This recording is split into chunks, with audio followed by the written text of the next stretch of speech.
Hello, hello, hello, hello.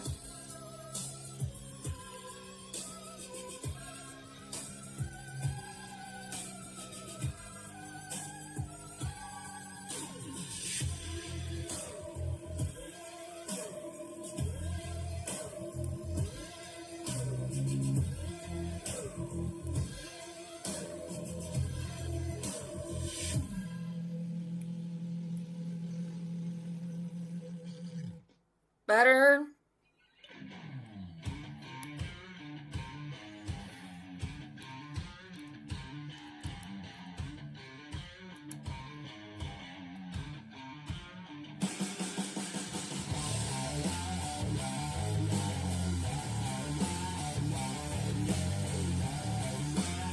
Hello, hello, hello. How is it now?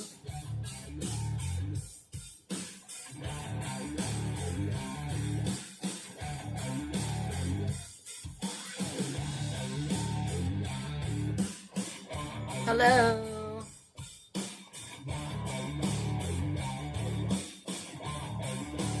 Okay, good. So this is trial and error. We're just learning things.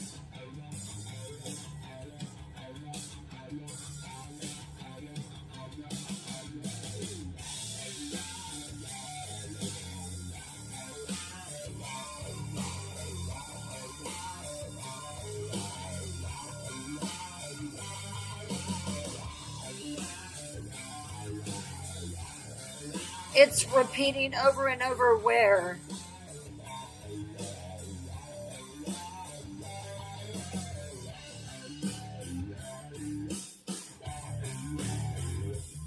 I'm seeing both chats coming through on one page, so that's good.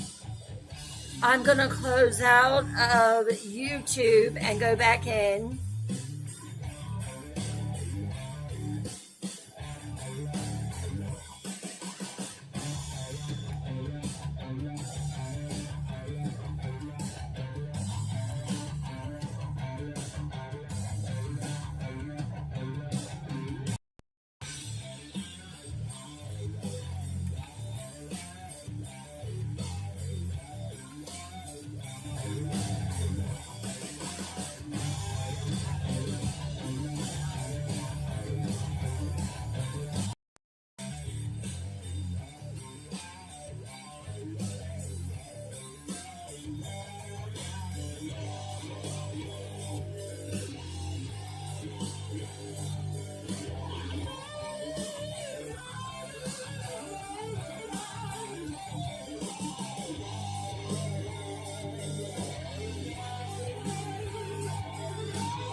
I do have a job. Yes, Justine. Hopefully one day this will be my job.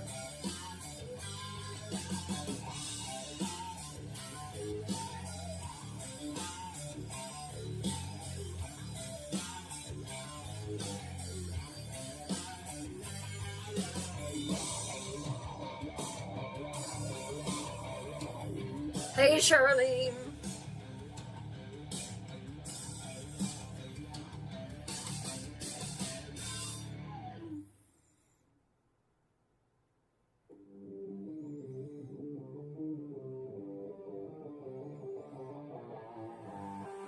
Can you hear me?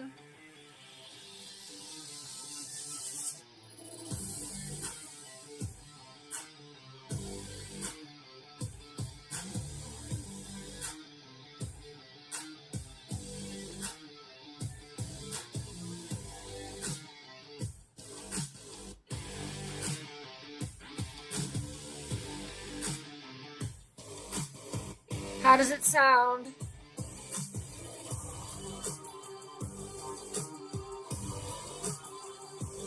I'm seeing both chats now.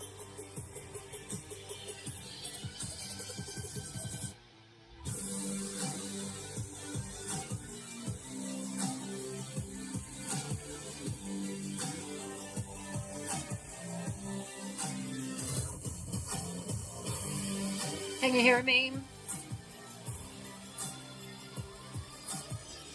Thank you, Kimmy.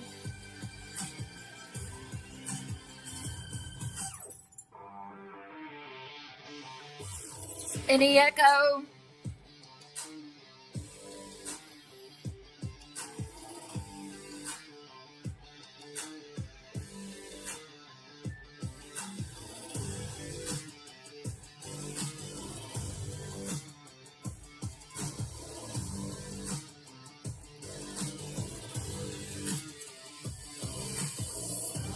I know what the problem was.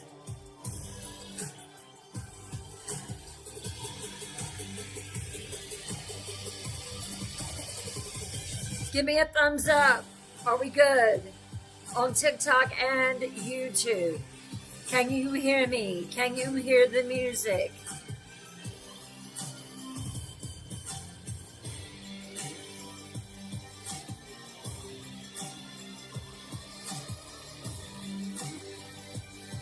You can't hear the music?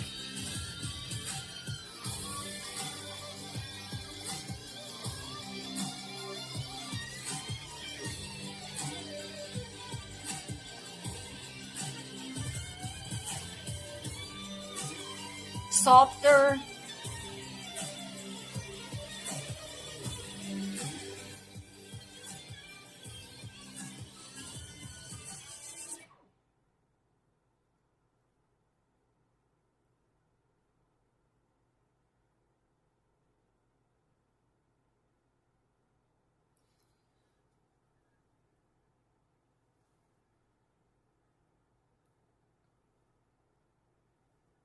Maybe it'll work itself out.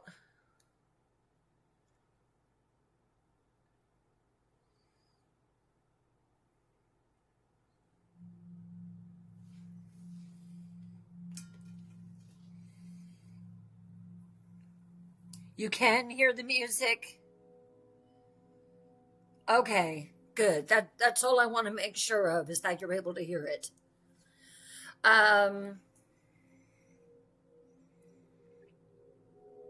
You can hear everything. Okay. Well, I've got both chats coming through, so I can see YouTube and TikTok at the same time.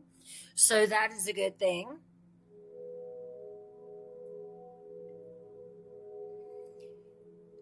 You're not hearing music on TikTok?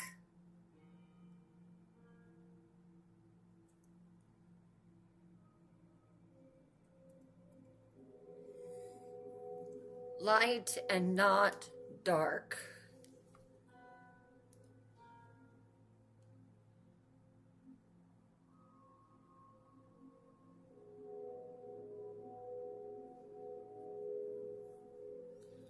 How's that?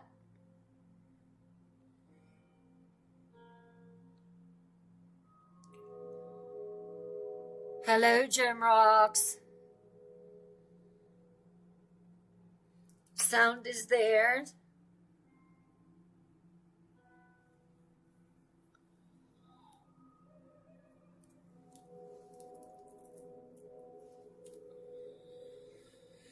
Hello, Emma.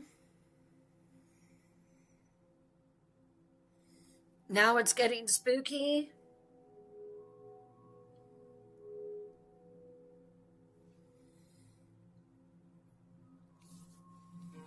No, I actually have the volume very low.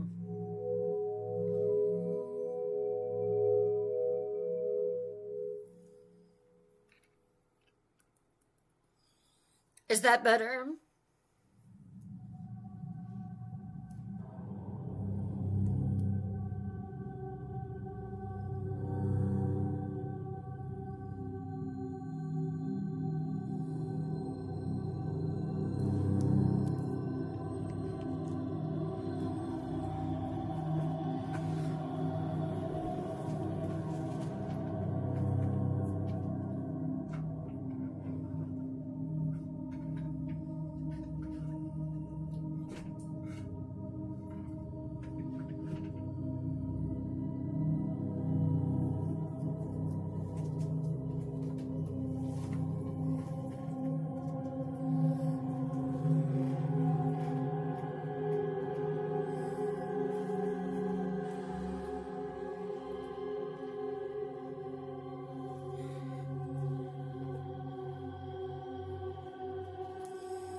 Okay.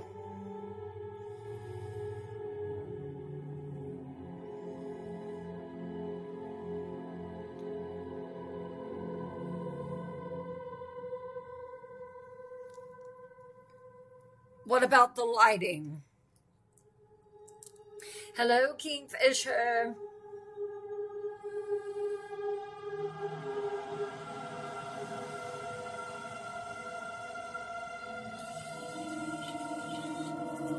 It's great.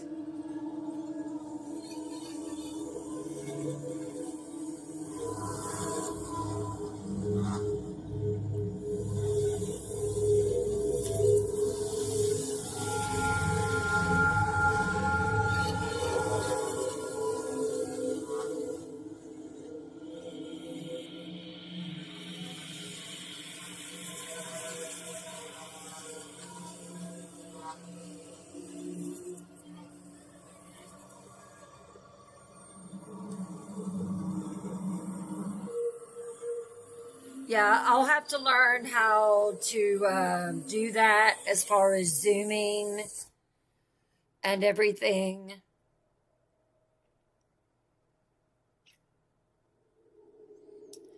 I'm sure there's a way to do it. Fit to screen. Let's see.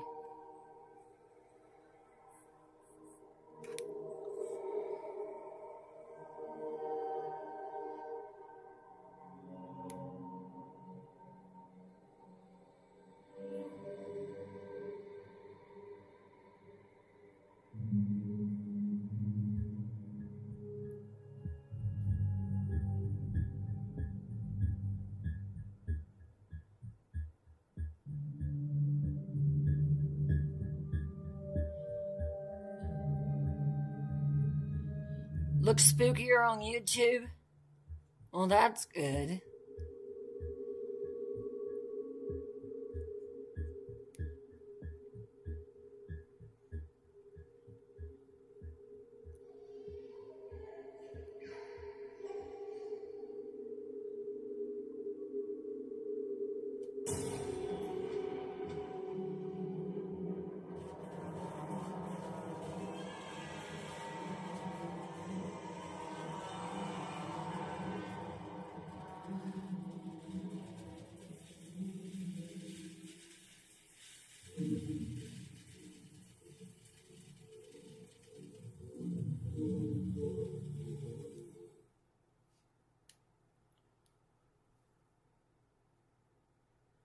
All right, well, we're just going to go with it.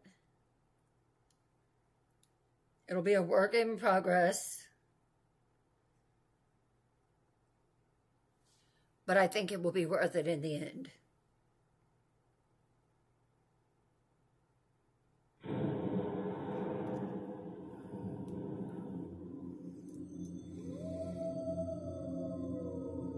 Oh, thank you, Angie. Thank you, thank you.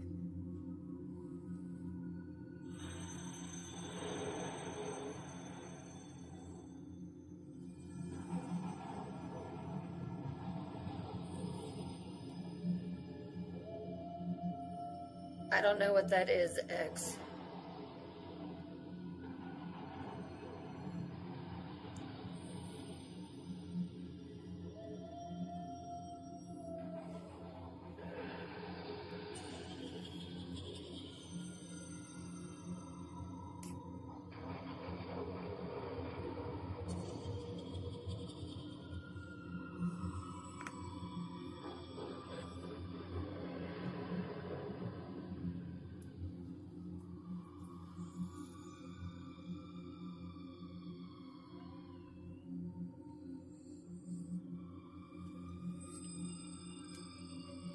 I'll figure out more as we go along, but let's get into story time now, shall we?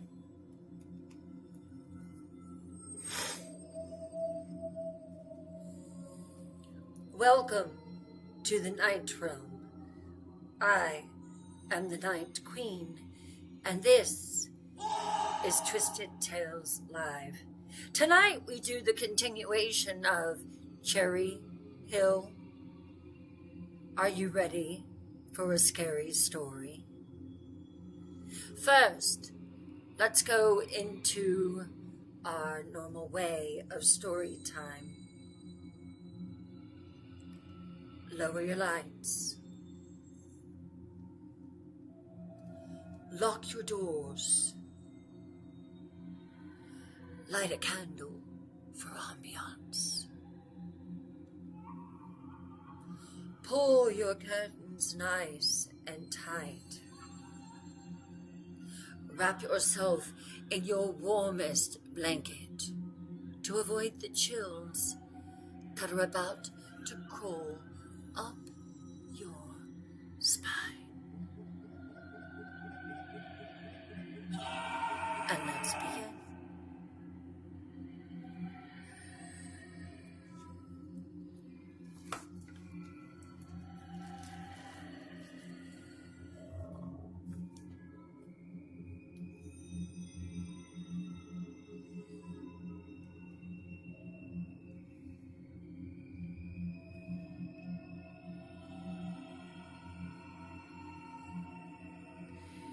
When we last left Cherry Hill, Louise, Maggie's adopted mother, had just had a heart attack. The reason that she had a heart attack was because she had something very traumatic to share with Maggie Drake. Maggie found out that Louise was not her mother, that she was from another place, and that her birth mother was Aileen McLeod from a place called Cherry Hill. Papers were sent informing her that her birth mother had indeed died. And so now, Maggie, who has already been through so much already, now has this on top of her as well.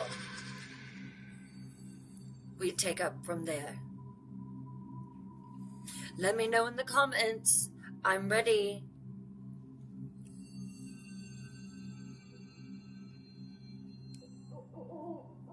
It's not showing a gift goal because I set one in TT today. Hold on.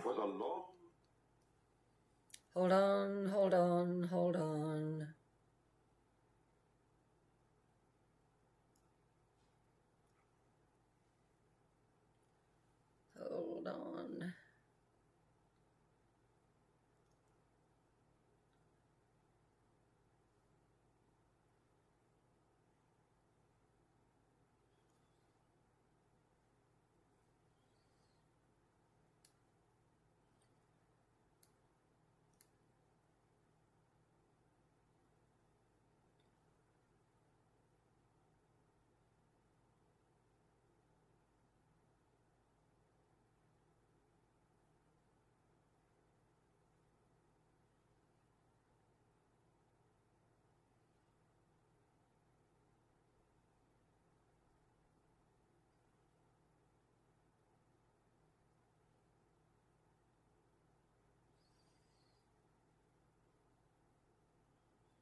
All right, let me know if you see something that shows up. Okay, so it did show. Okay, cool. Very good.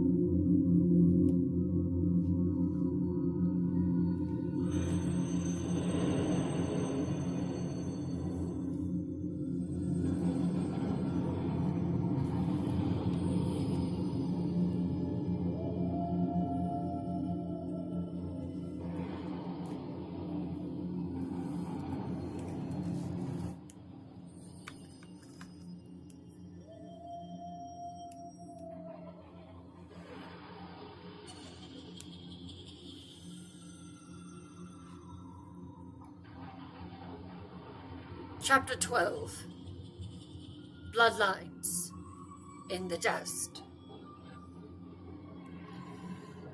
The hospital room had finally gone quiet.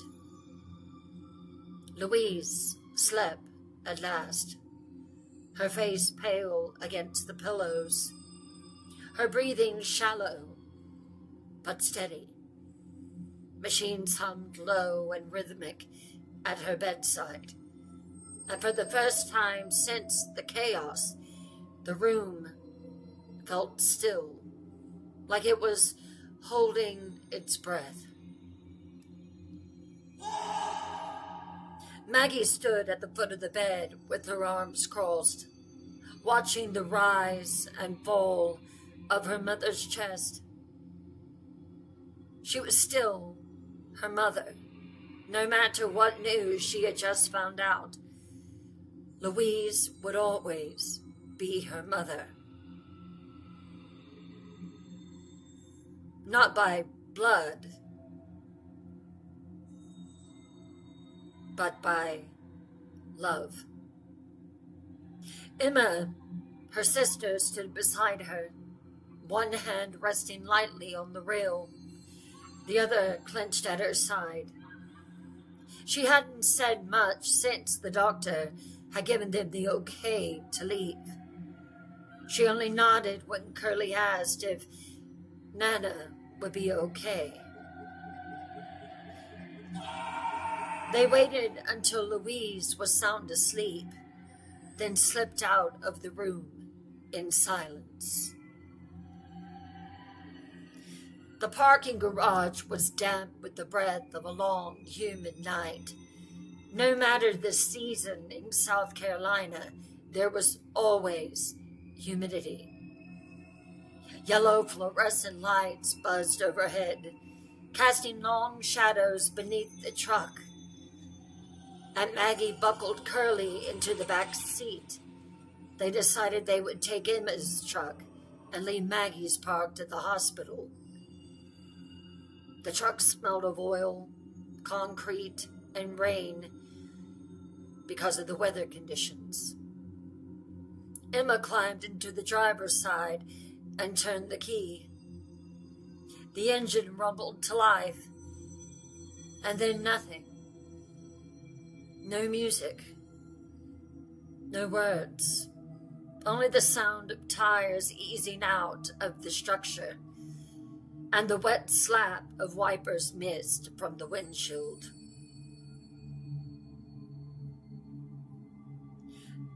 The ride to Aiken was long and dark. The highway stretched ahead like a ribbon of tar, bleeding into the night. The truck's cab was thick with tension, not anger necessarily, but something heavier. Grief with no real place to go. The air smelled like damp leather and the floral powder from Curly's blanket. Maggie stared out the window. The fields blurred past, drenched in moonlight, cloaked in fog. Her breath left faint ghost on the glass. Every few minutes, Curly would shift in the back seat, sighing softly in her sleep. Still, Emma would not speak.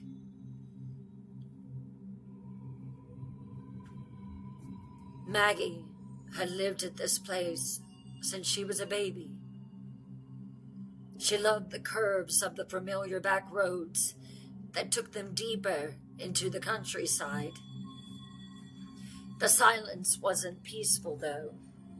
It was sharp, like a string pulled too tight. They pulled into the drive just after 1 a.m. The horse farm slept around them, shadowed barns, quiet fields, a few distant horses shifting in their stalls. The gravel crunched under the tires like brittle bones. Maggie felt it before she saw it. Home. But changed. Work had been done, every building, every tree. It all looked exactly the same, and yet, since Louise had delivered the news the night before, It didn't feel like hers anymore. It felt distant. It felt like she was intruding. The porch light was still on. Motion sensor. The screen door creaked. And just like that, they were inside. The kitchen smelled like cinnamon and old wood and the faint hint of whatever soap Louise had used on the counters earlier that day. Maggie set her back down quietly, and Emma flipped on the lights. The table, covered in old placemats and stacked mail, sat in the same spot that it always had. Her mother was a bit of a pack rat. She remembered her dad always telling her mom, "Throw some of that stuff away. We don't need it." The kettle still waited on the stove. Curly was already curled up on the couch in the living room, blanket tucked under her chin, eyes heavy-lidded with sleep. And then, as Maggie turned to reach for a glass of water, she finally asked it. "Is there any particular reason why you're giving me the silent treatment, Emma? Why are you so upset with me?" Emma stiffened. She turned, arms crossed, brows drawn low. "Why do you think, Maggie? Why do you think that I'm upset with you?" Maggie blinked. Emma took a breath and then she let it pour out. "One thing being because tonight I found out that you're not my sister. That you're not Mom's daughter, that you're not my blood. And you have this whole other family, this woman and a mother out there that you didn't even know existed, that we didn't even know existed." Her voice cracked. "And you're just calm about it, Maggie.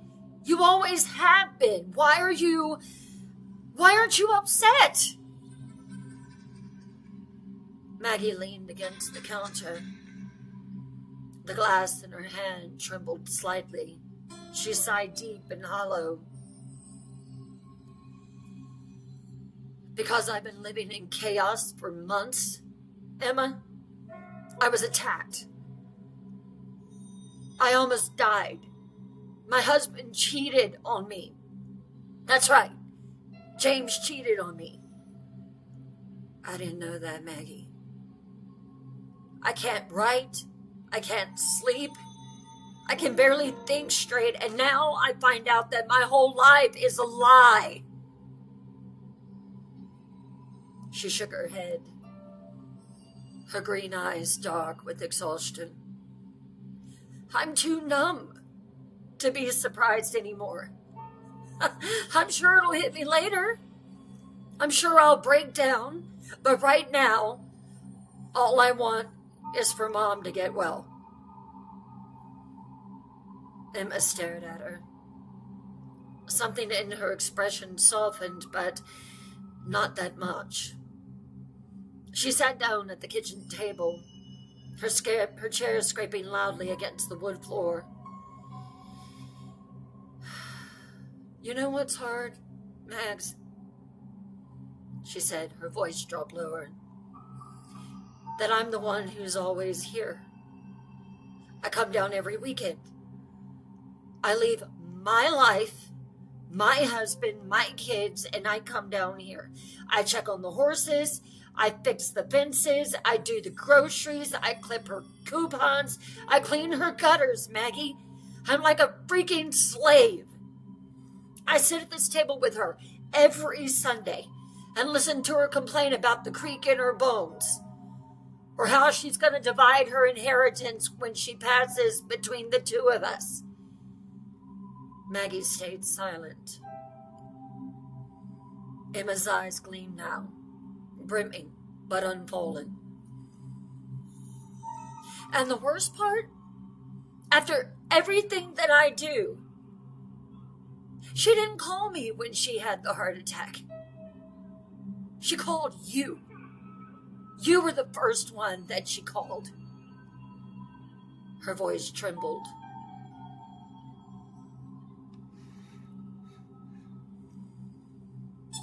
The kitchen seemed to tilt with the weight of it. Maggie stepped forward, her own heart pounding. I didn't ask her to call me, Emma. I know, Emma whispered brokenly. But she did. She always calls you. And I'm her blood daughter. I'm her birth daughter.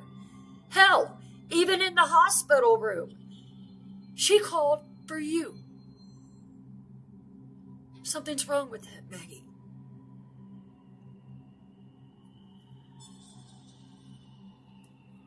Maggie moved to the table, pulled out a chair, and sat down. They sat like that for a long moment. Sisters not by blood anymore, but by years and fights and Christmases and birthdays and barn work and bedtimes. I don't know why she did it, Maggie finally said, but I do know that she loves you. Emma nodded slowly.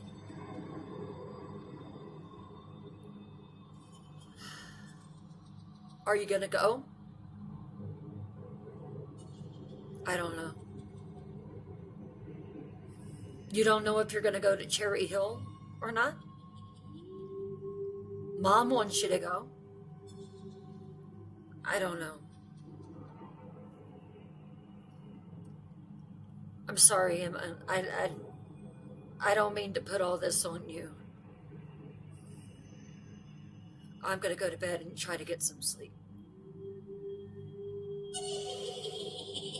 Maggie didn't sleep, though. She lay on the edge of the same bed that she'd slept in as a child, staring at the ceiling, listening to the soft breathing of her daughter in the next room, and the rhythmic creak of Emma pacing the hall. She thought of Louise in the hospital.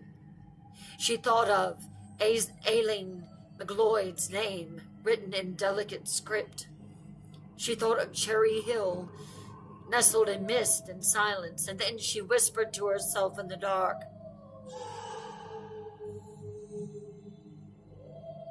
Mom. All she could think about was Louise. She wanted her to get better.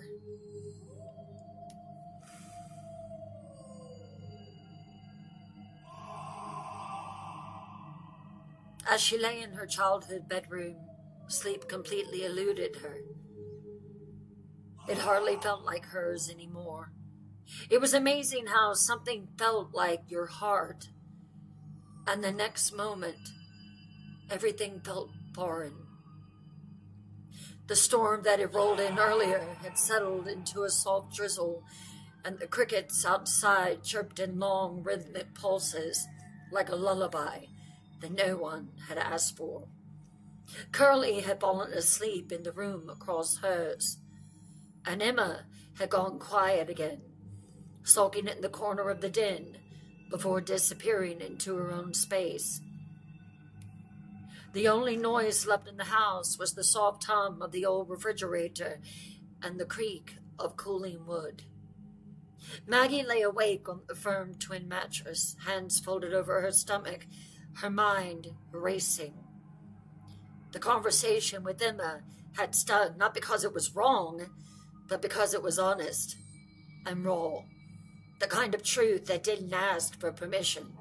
She stared at the cracks in the ceiling that spidered above her, still there after all these years, and wondered how many secrets this house held, how many whispered arguments and private sobs the walls had absorbed through the years, how many lives it had quietly sheltered, hers, so that she would never find out that she was adopted.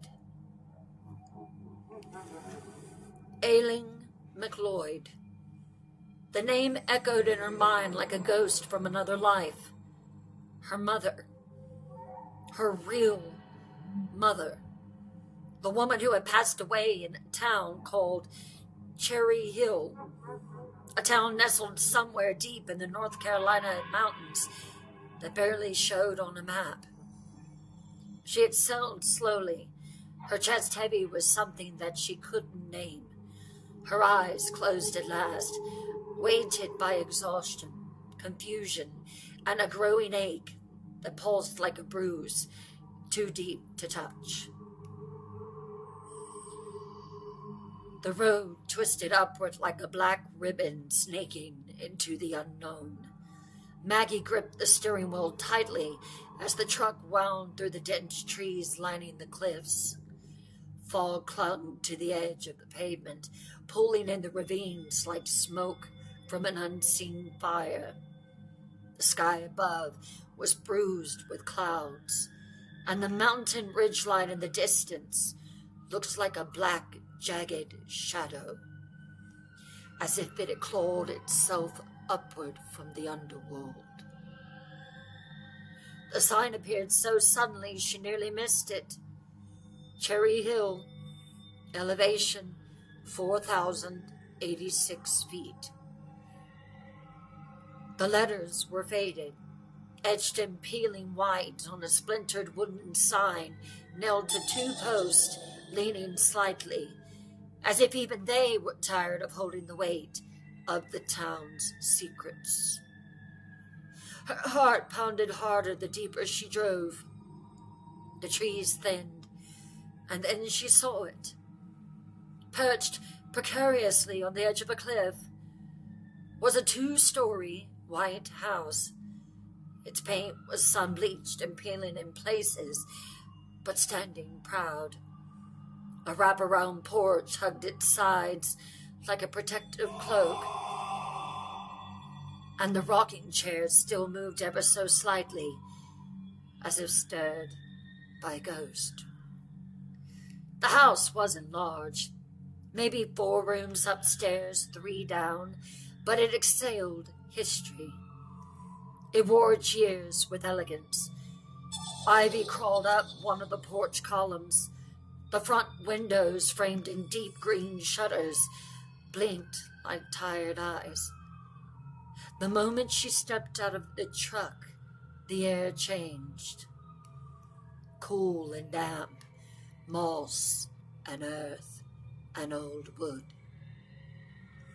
The scent of lavender and smoke floated on the breeze, and Maggie paused, eyes closing briefly, drawn into a place that felt both foreign and achingly familiar, like remembering a song that you never heard. She walked to the porch. Her boots echoed faintly on the old wood. The front door creaked open at her touch. Inside, the house was dim, lit only by soft light filtering through white lace curtains. Dust floated in the air, catching the sunbeams like glitter. The hardwood floors creaked beneath her feet, and a faint draught carried the scent of dried herbs and thyme. To her left was a small parlor, red velvet chairs, lace doilies, a mahogany bookshelf stuffed with tattered leather volumes of books. On the mantel sat an old lamp, flickering, even though she hadn't lit it. Who would leave an oil lamp lit? A photograph hung above the fireplace.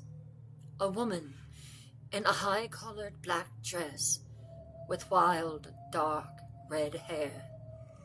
Her eyes were too familiar. Maggie walked deeper into the house, and that's when she found the room. It was tucked behind a narrow door with an iron handle near the back of the house. She pushed it open. Inside, the air was thick with the scent of sage and rosemary. Bundles of dried flowers, lavender, yarrow, thyme, hung upside down from the rafters.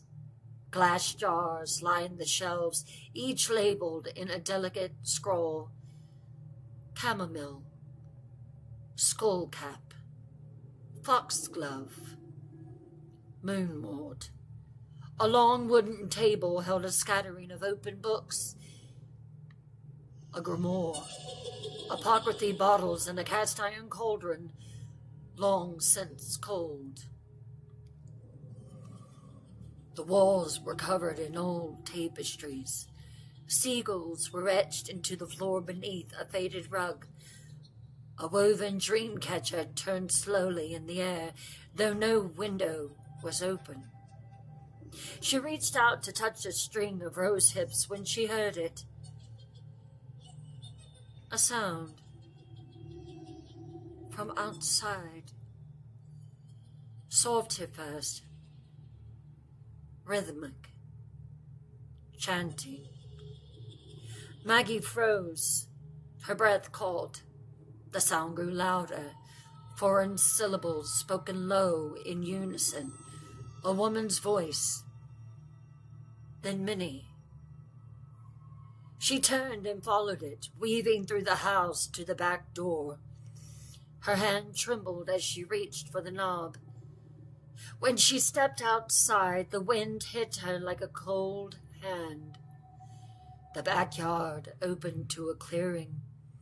The ground was damp with moss, and there, beneath the shadow of the brooding black mountains and an enormous orange full moon, stood 10 women in hooded black cloaks. Their faces were hidden beneath deep hoods, their heads bowed, hands joined in front of them.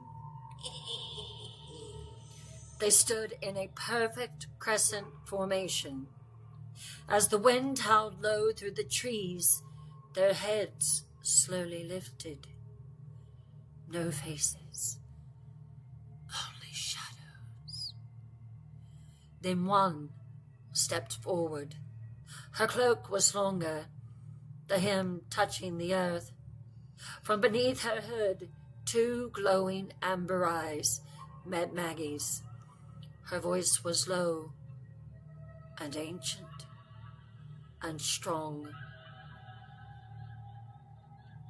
"Kenna," she said, "welcome home." Maggie gasped. The world tilted. She shot up in bed, drenched in sweat, her skin clammy and cold. The room was dark, save for the weak moonlight spilling in through the slats of the blinds. Her heart thudded wildly in her chest. Her sheets were twisted around her ankles. Her mouth was dry. She blinked, trying to catch her breath, hands clutching the covers. Kenna. Kenna. Her name was... She stopped. Somewhere, deep in her bones, her name echoed again. A name that did not belong to this life. A name wrapped in something far older. Something calling her name. Something calling her home.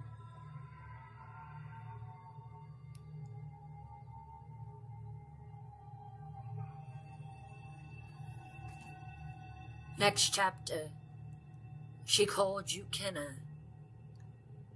The morning light spilled through the sheer curtains and golden ribbons, dappling the hardwood floor of the old farmhouse kitchen. Maggie stood barefoot at the stove, feeling the cold wood beneath her feet, grounding her, while she cooked scrambled eggs and sizzling butter filled the room. The old iron skillet hissed as she scraped the eggs gently, trying to focus on the task at hand, but she simply could not get over the dream. Curly sat at the kitchen table in her tiny pajamas, sleepy-eyed and rubbing the corner of the blanket she had dragged in from the guest room. Maggie's phone buzzed sharply on the counter, jolting her. She wiped her hands quickly on a towel and picked it up. The screen flashed with a name that still sent a bitter chill through her now. James. Her husband. The cheater. She hesitated, then with a breath, she answered. Maggie! His voice was already raised, venom coiled beneath the syllables. Where in the hell is my daughter? Maggie blinked, taken aback. What? She's right here. James, my mom had a heart attack. I brought Curly with me to Aiken. I didn't exactly have time to... You didn't tell me. His voice snapped like a whip. You think you can just disappear across state lines with my daughter? Jesus, Maggie, you wonder why I cheated on you? Because you never think. This wasn't the man that she married. How had he changed so much in just months?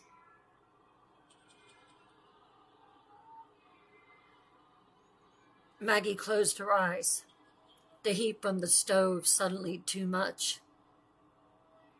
Don't you dare talk to me like that, James, she said softly, shaking her head. Don't you dare use me as an excuse for what you did. Curly was looking at her now.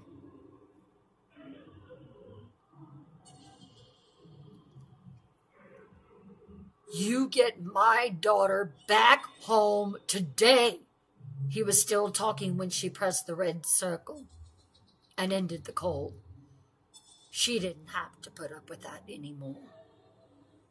She turned back toward Curly, who was licking jelly off her fingers and humming a tune from the Mickey Mouse Clubhouse. That image, so simple, so sweet, anchored her in the storm of her own rising panic. A few seconds later, a text buzzed through.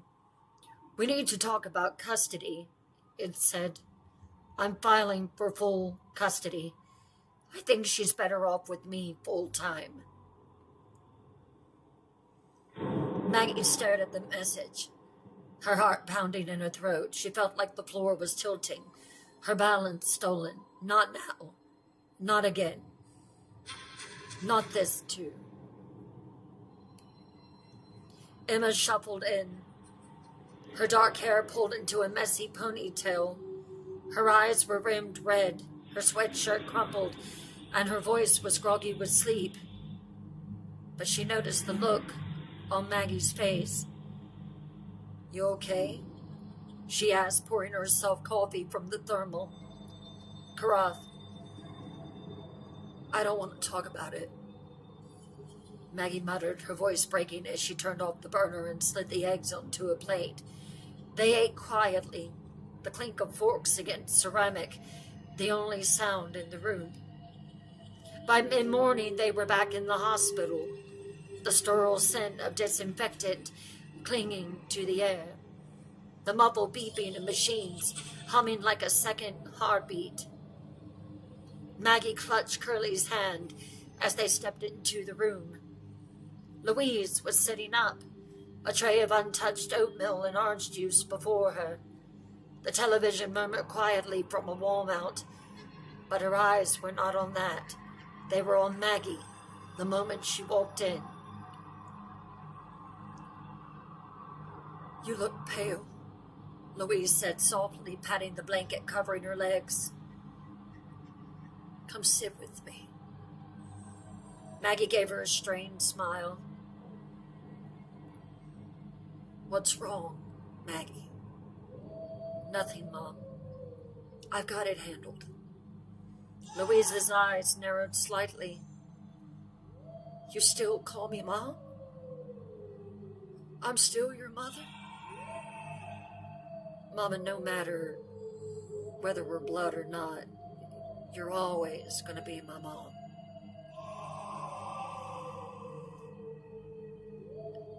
It doesn't matter who gave birth to me. You are my mother, and you always will be. Louisa's chin trembled, and she reached out with her wrinkled hand to take Maggie's. Her fingers were cold but firm and grounding. Emma, who had been standing by the window, chimed in. Mags, you want anything? I'm going to take Curly down to the cafeteria and get her one of those good cinnamon rolls. Maybe a coffee?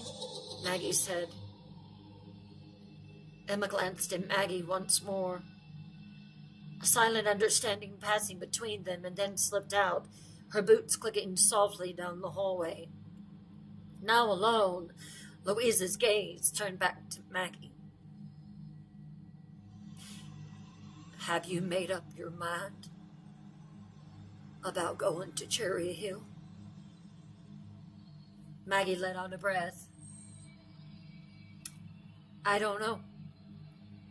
I don't even know what I'm walking into. Louise studied her for a long moment. As much as I want you to stay with me, I think you should go. It's your blood. It's your history.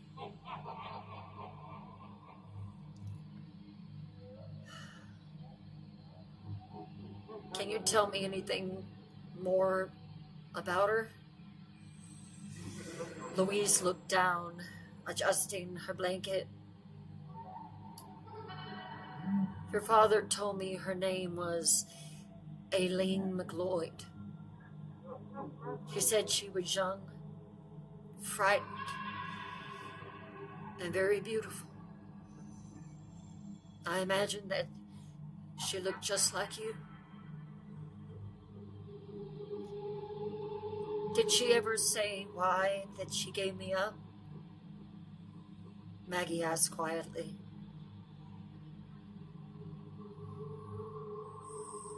She begged your father to take you away from Cherry Hill.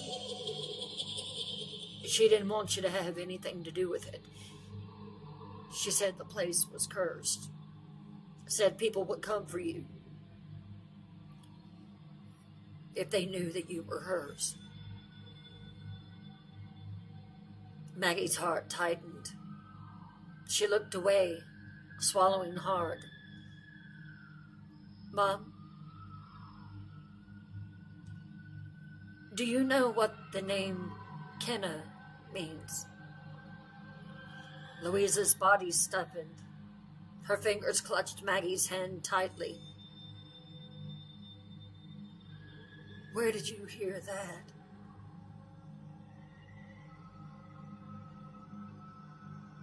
I had a dream, Maggie said. There was this house on a cliff, black mountains, women in cloaks chanting, and one of them stepped forward and said, Kenna, welcome home. Louisa's eyes grew damp. Her voice dropped to a whisper.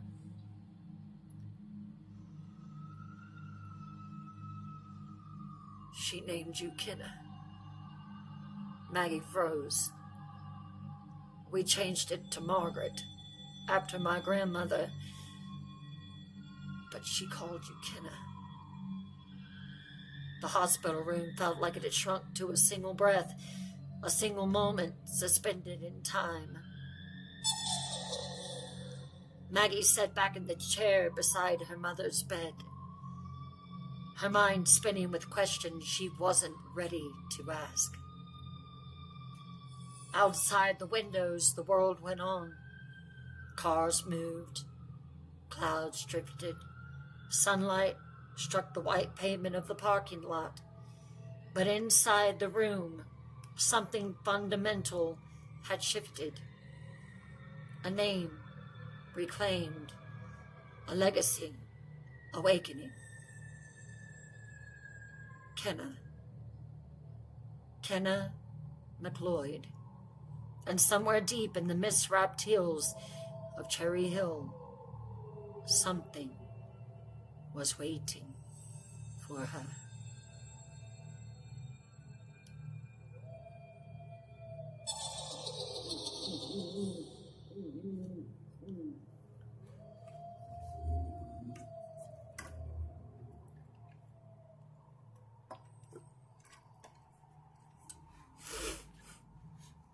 Three days later, Maggie and Curly returned to Charlotte.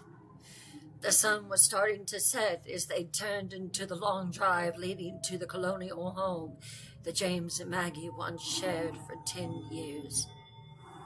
James stood at the top of the driveway, arms crossed. No doubt, he still had Maggie on his Find My Location, looking like a general awaiting surrender.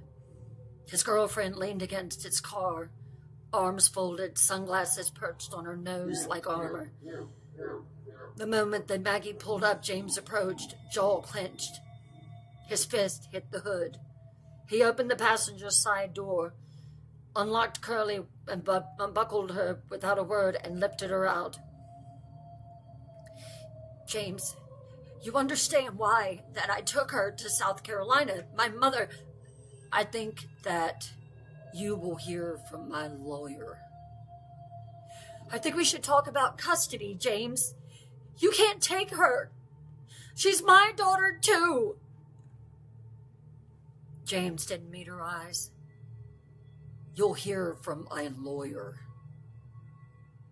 He turned and walked away, the woman with him shooting Maggie a glance full of disdain, half pity, half triumph. The door slammed shut behind them. Maggie stood in the fading light, hard hammering, alone.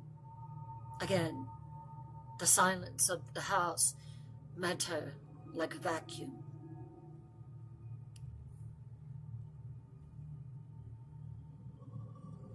The next day, a soft knock at her front door made her jump. No one was there, just a padded envelope. Inside were 5 printed pages and a yellow sticky note. It read, "Just keeping the wolves at bay. Inez." Maggie softly smiled, touched to her core. Inez had taken the rough outline of her next book and crafted 5 full chapters that glittered with intelligence and emotional nuances. Lord, she had read all her books many times over, so she knew Maggie's style. Maggie sent them straight to her agent, John Sapphire, by email with a simple subject line, "Hope this buys me some time." Later that evening, Maggie and Inez called up by phone. "I'm sorry that I wasn't there when it happened," Inez said. "One of the partners in Charleston threw a merger from hell on my desk."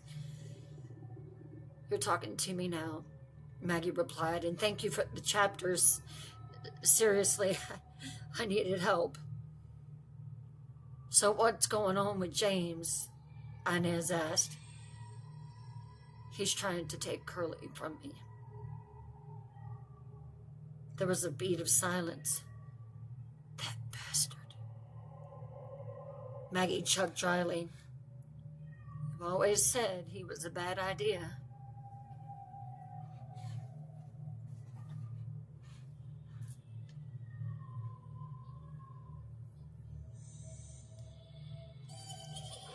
Tell you what, I'm going to be up in Greenville in 2 days. I've got a client there this week. The Green Room's still got the best cinnamon rolls on the East Coast, from what I understand. Let's meet. 2 days later, rain smeared the windshield as Maggie pulled into the cobblestone alley beside the Green Room in downtown Greenville, South Carolina. The scent of wet brick and fresh roasted espresso flooded her senses as she walked inside. Inez stood near the corner window in a tailored camel coat, her ebony hair pulled into a bun, and a bright yellow scarf looped casually around her neck. In truth, Inez could have been a model, but she went for law. She waved, and Maggie's tension eased just a bit. Damn, it's good to see you, girl, Inez said, pulling her into a tight hug. You look like you've been through hell. I have, Maggie whispered. Over steaming coffee and gooey cinnamon rolls, Maggie slid the yellow manila envelope across the table. Take a look at this for me. What's this? Inez asked, slicing open the seal. I'll let you read it. Inez reeked of intelligence, and as she read the pages, her eyes scanned it slowly. Legal documents? From Cherry Hill?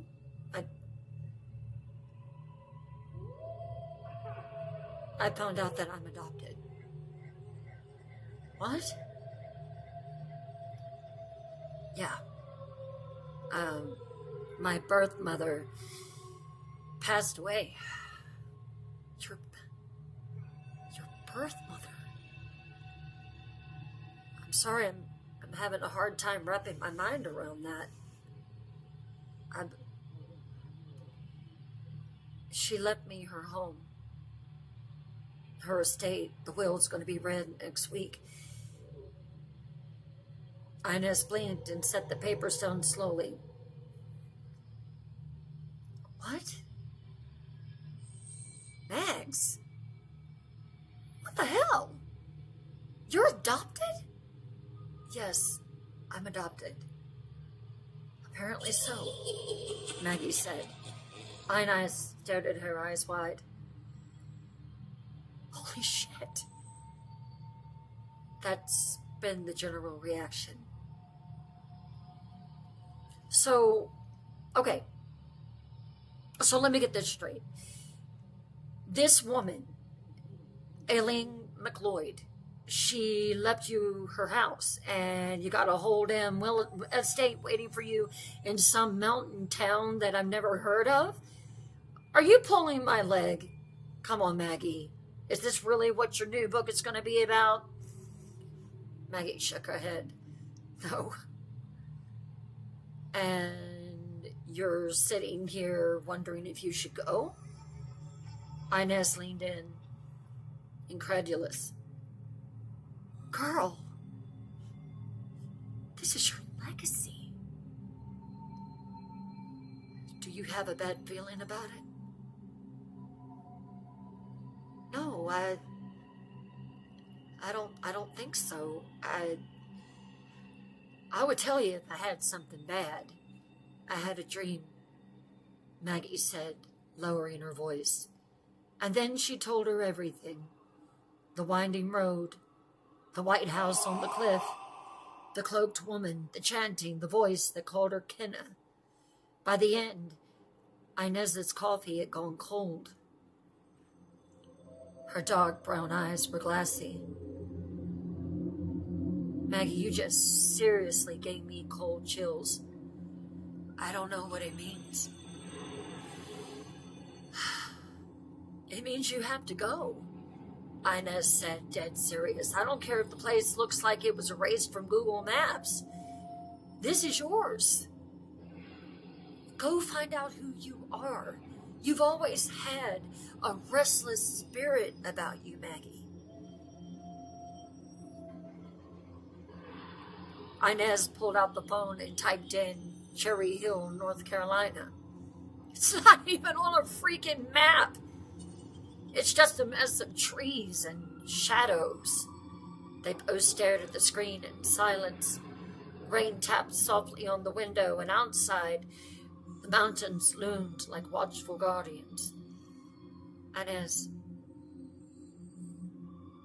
what if something is waiting for me there? Inez met her gaze. Baby, you have to go find out what it is. For the first time, Maggie wasn't afraid. She was curious. And curiosity was how every journey began.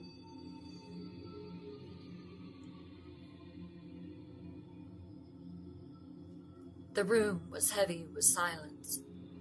It was just after 1 a.m., and the world outside Maggie Drake's home lay still beneath a shroud of humid air, thick enough to feel like a wet cloth draped across her skin. She hadn't been able to sleep. The ceiling fan whirled above her like the slow, ticking hands of an antique clock, casting its long shadows across the walls of her bedroom. She was thinking back on the conversation with Inez. It had been 3 days. In just 3 more days, the will would be read. Maggie lay curled on top of the sheets, phone in hand, the blue light flickering against her tired eyes. A bowl of untouched mac and cheese from earlier sat on the nightstand. The scent of artificial cheese had turned sour in the heat. She'd been going over edits, half-heartedly scrolling through. John Sapphire, her agent, had said that this would keep the dogs at bay. She was rereading lines that she had already committed to memory until the screen flashed with a new message. She looked down. It read, "Hey, baby girl." She stared at the unfamiliar number. A chill crept across her neck, delicate as spider silk. Her first instinct was to brush it off. Wrong number. Late night drunk. She blinked, hesitated, and typed back. "You have the wrong number." There was a pause, just long enough for her heartbeat to return to normal. And then another buzz. No, I got the right number for sure. Maggie sat up slowly, the bed sheet slipping from her thighs. Something about the confidence in the response made her stomach coil. She typed again. "Who is this?" The reply came instantly. "Think real hard, Maggie Drake. Who do you think this is?" Her thumb froze midair. The blue light of the phone was suddenly blinding.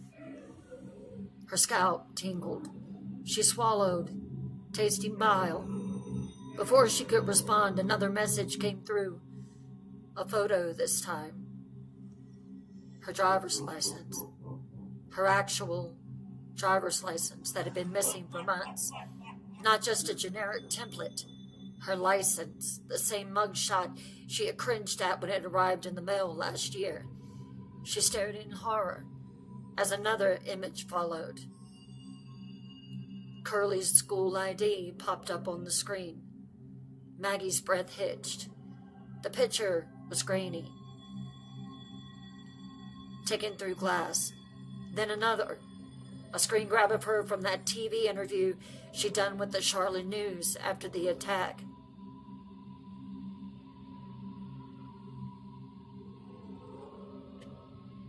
The last image sent her trembling. A photo of the front of her house, taken at dusk, the porch light glowing faintly behind a curtain of shrubs. There was another buzz.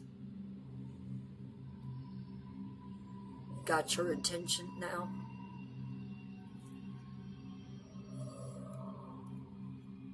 She dropped the phone as if it burned her. It clattered against the hardwood floor. The silence was suddenly deafening. Her breathing came back quick and shallow, the shadows in the corner of the room seeming to crawl toward her. She picked the phone back up with shaking hands. The text came pouring through. "I know where you live. I know where your daughter goes to school. I know your every move. I know exactly when you get home. I know when you leave. This isn't over, Maggie Drake. You and I, we're gonna dance our dance." She screamed. Not loud, no one was here to hear it, but the sound tore from her chest in a raw, breathless sob. She scrambled for her robe, hands trembling violently. Her fingers fumbled the buttons as she dialed 911. The dispatcher's voice was calm, clinical, but Maggie could hear the urgency underneath. When she read the text out loud, they advised her not to wait. "Ma'am, I suggest you get out of that house. Go somewhere that is safe. We'll notify the detective that he contacted you. Leave the house. Get somewhere safe immediately." That's what the dispatch officer said. "Don't tell anyone where you're going, not even your family," the officer warned. She hung up and stood in the center of the room, trying to breathe. She could still feel him. The knife pointed to her throat. The cut in her waist. Lurking out there. Watching. Listening. The air smelled stale, tinged with a metallic hint of fear and something else. An earthly scent wafting in from the open window like damp soil after a storm. She shut it hastily, locking the hatch. Her breath fogged the glass. Maggie packed fast. A suitcase, an overnight bag, her laptop, charger, notebooks, the manila envelope with the Cherry Hill documents. Her hands moved like they belonged to someone else.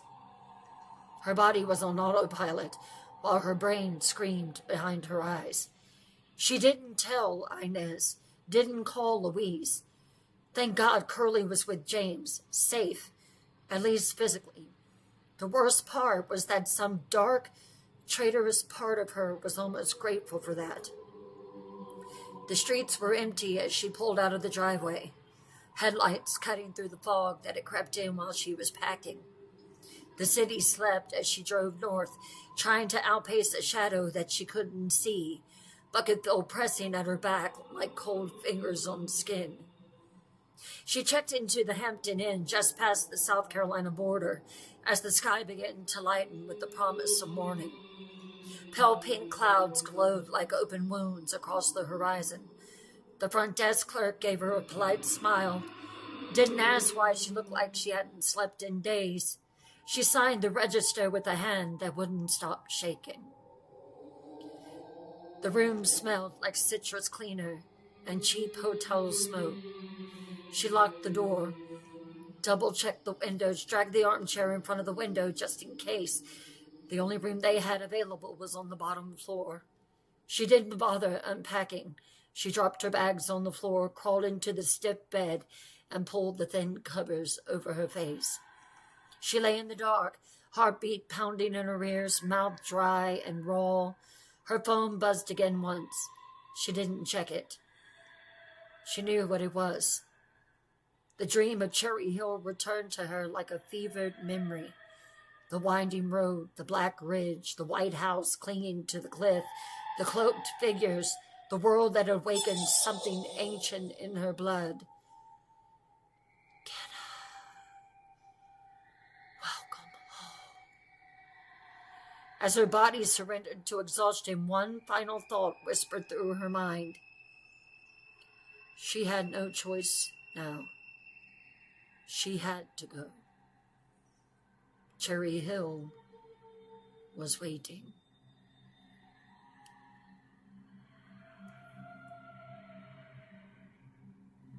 Let's take an intermission, and when I come back, I will continue Cherry Hill. Let me know what you think in the comments.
I think I'm getting more used to it now. It is a definite different setup.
Um, so the only thing is, I feel like I'm kind of blind. I'm not able to.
I don't think it looks bad at all.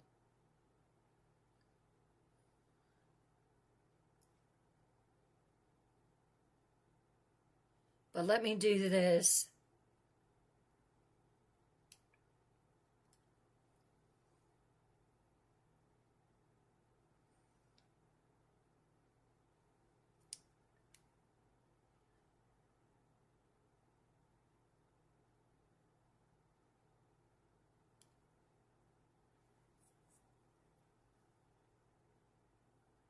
Thank you for reaching the first live goal, everyone. Thank you so much.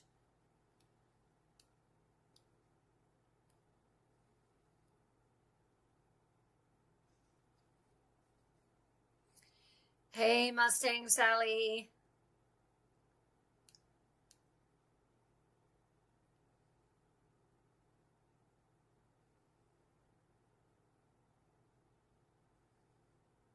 All right, so let me go.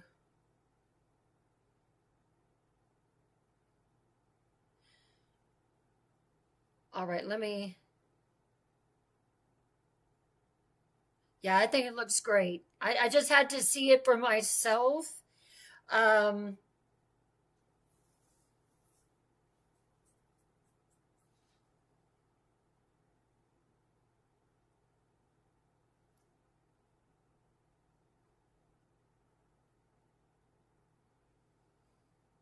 um,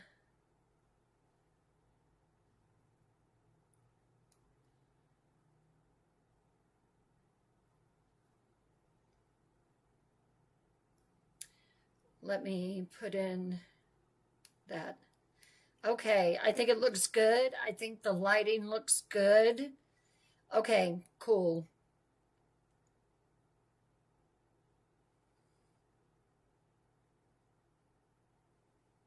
All right. Nice.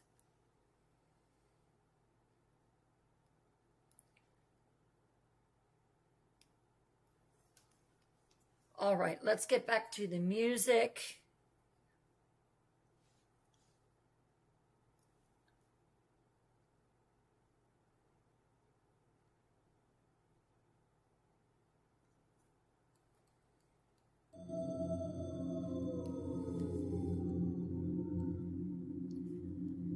So, what are your thoughts on Cherry Hill so far? Hello. Hey, Curry.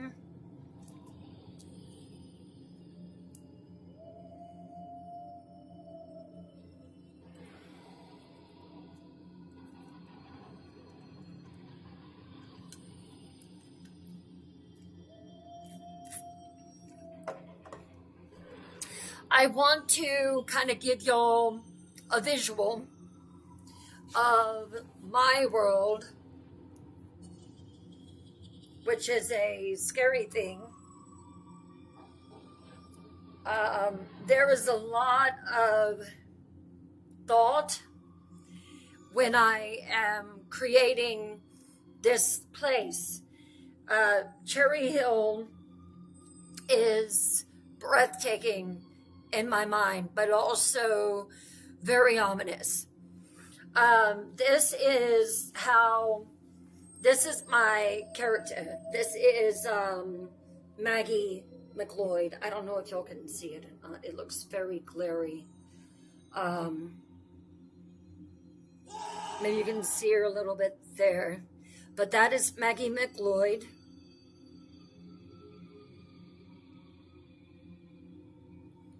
Something's clashing horribly with the screen.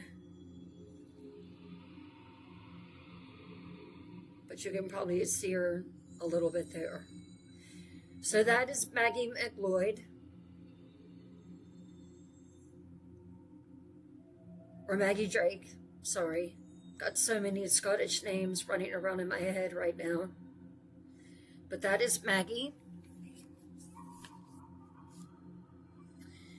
I am also going to show you my vision of Cherry Hill.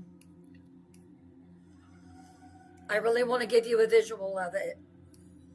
I'm also going to give you a visual of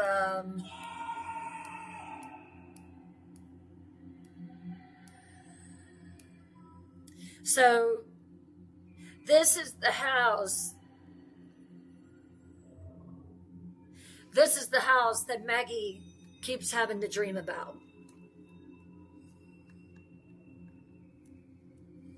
I wish it would stop doing that. That's terrible. I can't even. There we go.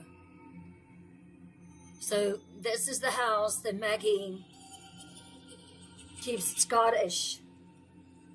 Yeah, Scottish. So this is the house that is perched on the edge of the mountain, on the cliff. The Cherry Hill house. We'll call it that. Then,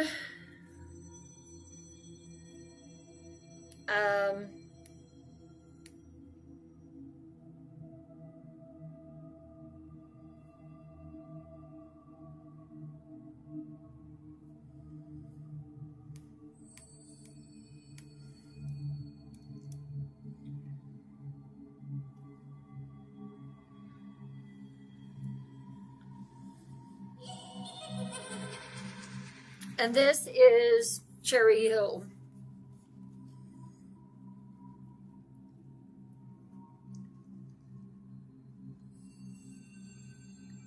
So you've got a picturesque town, very beautiful. But in the background is the Black Mountains. It's also going to be referred to as the Black Ridge. So you see this beautiful town, but in the background you see these very ominous black mountains. They call it the Ridge Line, the Black Ridge Line.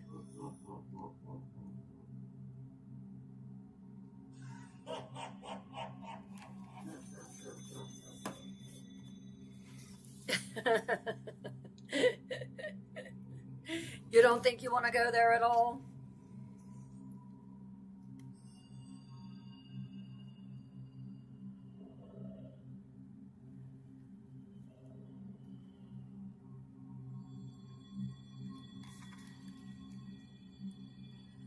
It's just acting weird. I don't know. It's acting weird.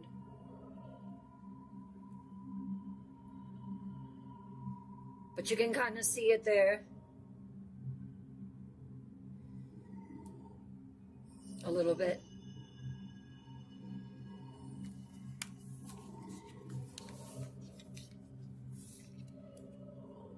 Oh yeah, the town is definitely beautiful.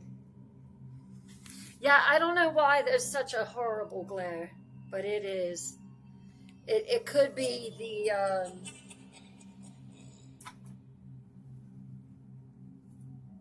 could be this. Let me try this. Because I don't have much lighting in here. I mean, it's actually very low key. But, let me see if that makes it any better.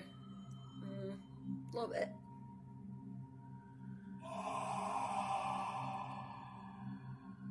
So it's very picturesque, very beautiful.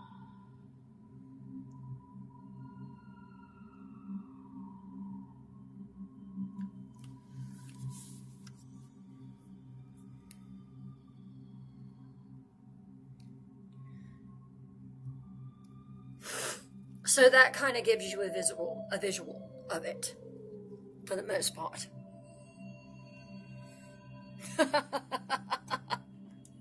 Hey, Lulu.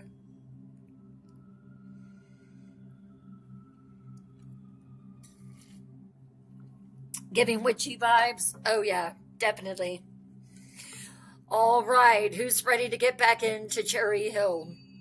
I just wanted to give you a glimpse into my mind of how I view it, and I was working today on just making it come to life.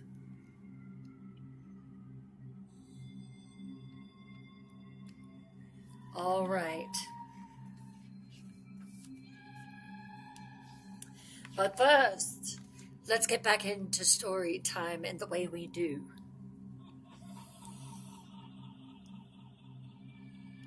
Lower your lights. I do like that I can see more of my upper body in this camera view. I do like that. Anyway, lower your lights.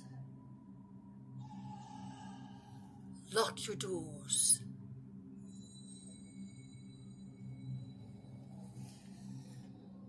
Is that candle still lit?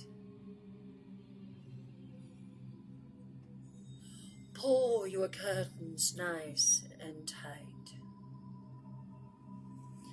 Wrap yourself in your warmest blanket to avoid the chills that are about to crawl up your spine.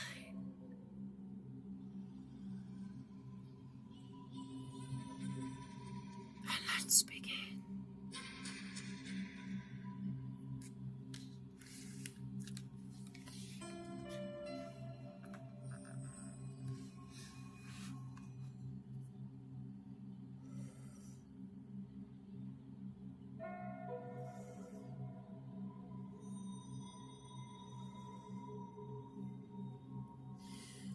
The road had grown quiet, not just empty, but quiet. The kind of quiet that presses against the windows and wraps around the car like a shroud. Maggie had been driving for over an hour and a half, her GPS sputtering in and out, until finally the signal vanished altogether. No bars, no service, just winding roads that curled into the North Carolina hills like the crooked fingers of something ancient.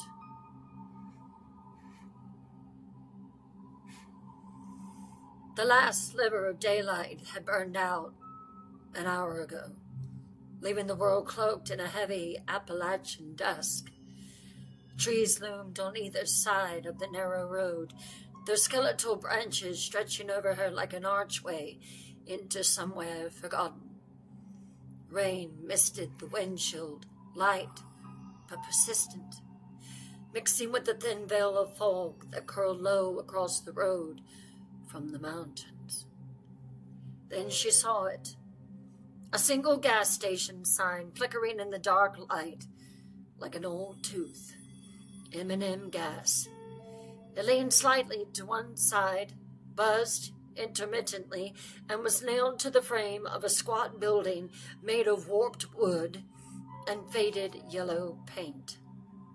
The single gas pump out front looked older than her childhood, like it belonged in a museum or a grave.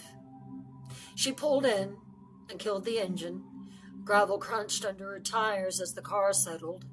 Her breath fogged the glass. The lights inside the station glowed a tired orange, casting elongated shadows behind the grimy windows. She stepped out into the cold, the air sharp, crisp, and tinged with the earthy scent of wet leaves, rust, and diesel. There was no wind, no hum of distant cars. She felt completely alone. Only the steady ticking drip of water from the edge of the building's rusted tin awning. As she stepped through the door, a brass bell above the frame gave a dry, metallic clang. The air inside smelled like old wood, motor oil, and something faintly sweet, maybe honeysuckle from a long-dead air freshener. It was warmer than she expected in the store. The heat was dry and humming from a vent in the ceiling that coughed now and then like a smoker's lungs. An old man in faded denim was hunched over near the back coolers, stacking cans of root beer, cheer wine, with stiff hands. His thick flannel shirt looked worn to the threads at the elbows, and he wore a John Deere cap that was perched askew atop a head of thinning white hair. An old woman, barely moving behind the counter, sat on a stool and stared blankly at a faded copy of Field and Stream. The place was quiet except for the hum of the cooler and a faint country song crackling from an old radio behind the counter sounded like something from the 1950s. Maggie wandered to the coolers. Her eyes passed over bottles of Sundrop, Cheerwine, and Coke in long-neck glass bottles, dusty but still cold. She thought to herself, now that brings back a memory. She opened the heavy cooler door and reached in. The glass was slick and wet in her hand. She didn't know why, but suddenly she craved something from her childhood, something that her father and her used to do when they were going to go buy a new horse. She wandered to the snack shelf and picked up a pack of salted peanuts. Memory stirred, as did the tears at the back of her eyes. The sharp salt of the nuts, the sweetness of the Coke, the fizz as they danced together in the bottle like firecrackers. She hadn't had that combination in years. She moved to the counter and glanced at the old woman. "Excuse me." The old woman looked at her. "Do you happen to sell maps?" The woman didn't look up. She raised a bony liver-spotted hand and pointed vaguely toward a metal display rack near the cigarette case. "If we have 'em, they'll be over there somewhere." Maggie turned toward it, scanning the rack. Everything was warped and faded, but maybe passable for a map. She felt a presence move behind her. The old man from the cooler had shuffled forward. His boots scuffed the linoleum. His eyes were the cloudy gray of river storms, and they narrowed as he looked her over. "What you needin' a map for?" His voice was low and grizzled, the kind that raked across the air like gravel. Maggie offered a small smile. "My GPS cut out. I've been driving blind for a while." He let out a breath. That might have been a laugh. "Yeah, well, we don't put much stock in cell phones up here, do we, Mads? Useless in these hills, just buzzards and dead signals." She hesitated. "I'm trying to find a place. Maybe you know about it. It's called Cherry Hill." The man went still, like dead still. Even the old woman stopped flipping her magazine. The radio crackled behind her, but otherwise silence. "Cherry Hill," the man echoed, his voice lower now. Waited. "Why the hell would you be going up there?" Maggie blinked. I've got some business to handle there." He narrowed his eyes. "Business?" He drew out the word like it offended him. "Ain't no business worth doing up that way, young lady." She swallowed. "Well, it's personal." He leaned closer. She could smell tobacco and peppermint on his breath. "Let me tell you something, girl. There ain't nothing good up there in those mountains. Nothing waiting in Cherry Hill but the kind that crawls up your spine and into your bones and doesn't let you go. You best not go there." Maggie's spine tingled. Behind the counter, the old woman finally lifted her head. Her eyes were pale and cloudy from cataracts, but focused now. "You best be listening to Claude. Best not go there if I were you," she said softly. Her accent was thick mountain drawl, each word slow and deliberate. "That place don't ever let go of what it takes." Maggie hesitated, her fingers tightening around the bottle in her hand. I appreciate the warning, but I do have to go." The woman reached into a drawer, pulled out a faded old map. The man stared at her for a long moment. Then he jerked his chin. "Betsy, Fetch me that notepad and pen over yonder. She took the pen and the pad over to her husband. The man scribbled something down. His handwriting was jagged and sharp, like tree branches against sky. I'm going to give you a word of warning. You close those curtains tight, and don't you open them until daylight.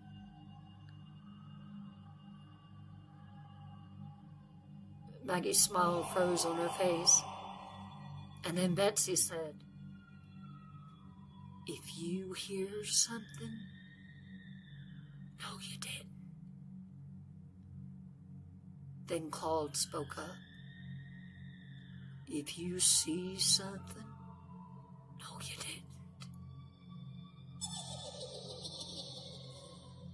And then Betsy finished, don't go outside after dark. You might hear something calling your name.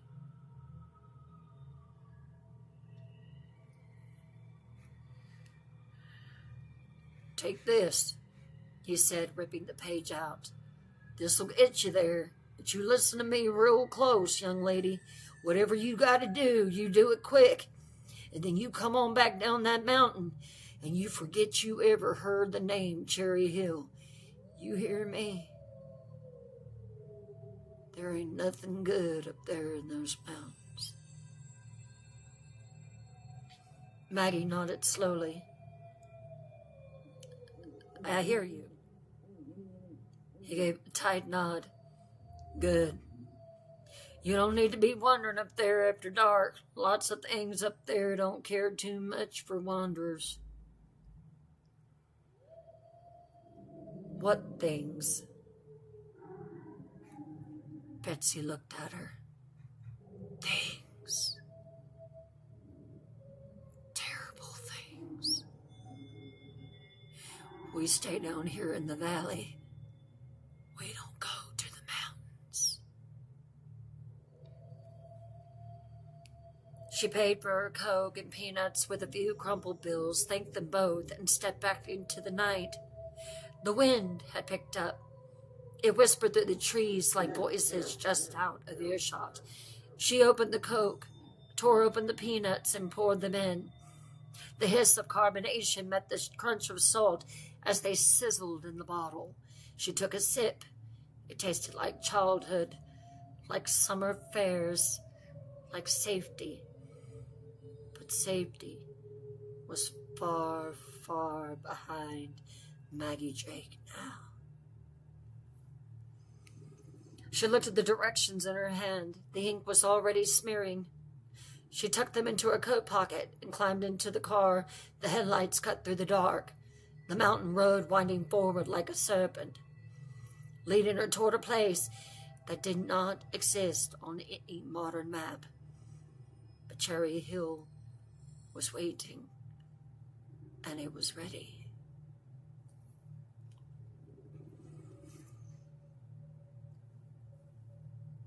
Next chapter. The rain had finally tapered off to a whisper by the time that Maggie reached Cherry Hill.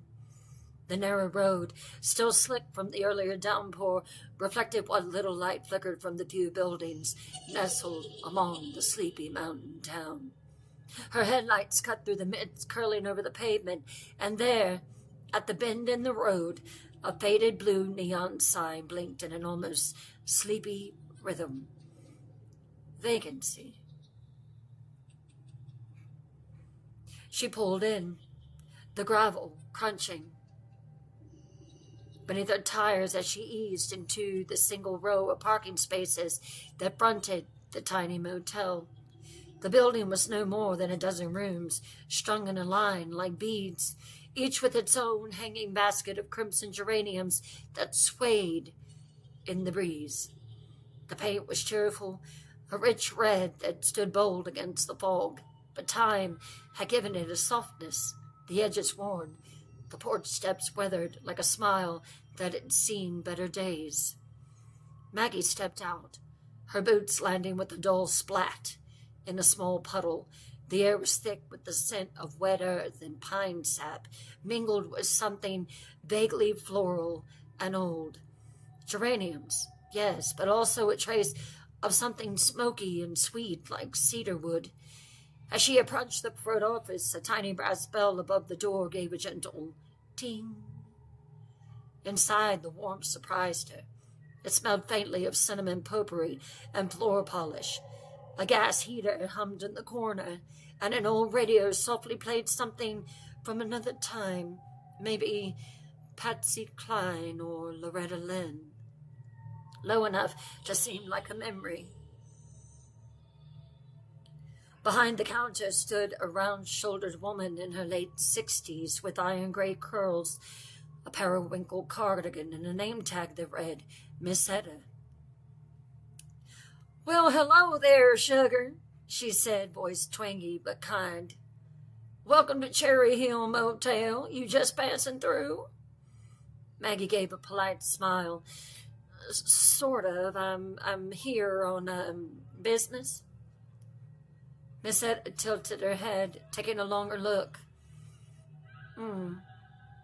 Well, that's none of my business. I was wondering if I could get a room." "Of course you can. We don't have many people stay here overnight." "Thank you." Maggie paid for it with a card and signed the form. "Is there anywhere around here that I could eat? I'm starving." Miss Etta chuckled. "Not this late, sweetheart. Everything here in this town shuts down by 8 o'clock sharp. I'm only keeping it open till 10 to try to get some people in here to get some money. I'm mostly closed at 8 o'clock too, but we just haven't had many people book. Only thing left open is that snack machine and the Lord above, and he don't cook." Despite her anxiety, Maggie laughed softly. "Okay, but I got a Coke machine and snacks down the hall if you're desperate. Now, McMahon opens at 6. Best bacon and eggs in the whole country, and cat head biscuits good enough to smack your grandma down." Maggie nodded. "Thank you. I'll try that out in the morning." "Well, you know," Miss Etta squinted at her, "you look mighty familiar. Have you been to Cherry Hill before?" Maggie stiffened slightly. "No, never." "Well," Miss Etta said, blinking slow, "you sure do remind me of someone. I just can't place it, though. I'm sure it'll come back to me. Here's your key." Maggie gave a polite smile and turned to go. Her shoulders felt tight, her nerves buzzing. Room 7 was small but clean. The bedspread was a faded quilt of sunflower yellows and deep reds. A lace curtain billowed slightly from the cracked window.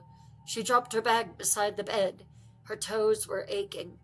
On her way in, she snagged a Snicker bar, 2 bags of plain chips, and a bottle of Coke from the machines. She opened the Coke and reached into her purse for her second pack of salted peanuts. She remembered doing this as a child, riding with her grandfather in his old truck, pouring peanuts into her Coke bottle and sipping the fizzy, salty sweet mixture like it was magic. She let the taste bloom in her mouth, effervescent, nutty, comforting, and sank back onto the bed. The motel TV buzzed faintly as she slipped through the static-filled channels. She settled on some grainy, true crime documentary but couldn't follow the plot. The motel room's silence seemed to hum louder than the TV. A low thunder rumbled somewhere in the Black Mountains. She took a shower, the hot water loosening the tension in her neck. The air was filled with the scent of cheap lavender soap and mildew clinging to the old shower curtain. She wrapped herself in a scratchy white towel, sat on the edge of the bed, and rubbed her feet absently as the storm outside deepened into a steady patter. and then she fell asleep. The dream came again. She was in the house. It wasn't the motel anymore. She was standing in a parlor with creaking wood floors and wallpaper that had yellowed with time. The hearth was wide and blackened, a cast iron grate leaning against the wall.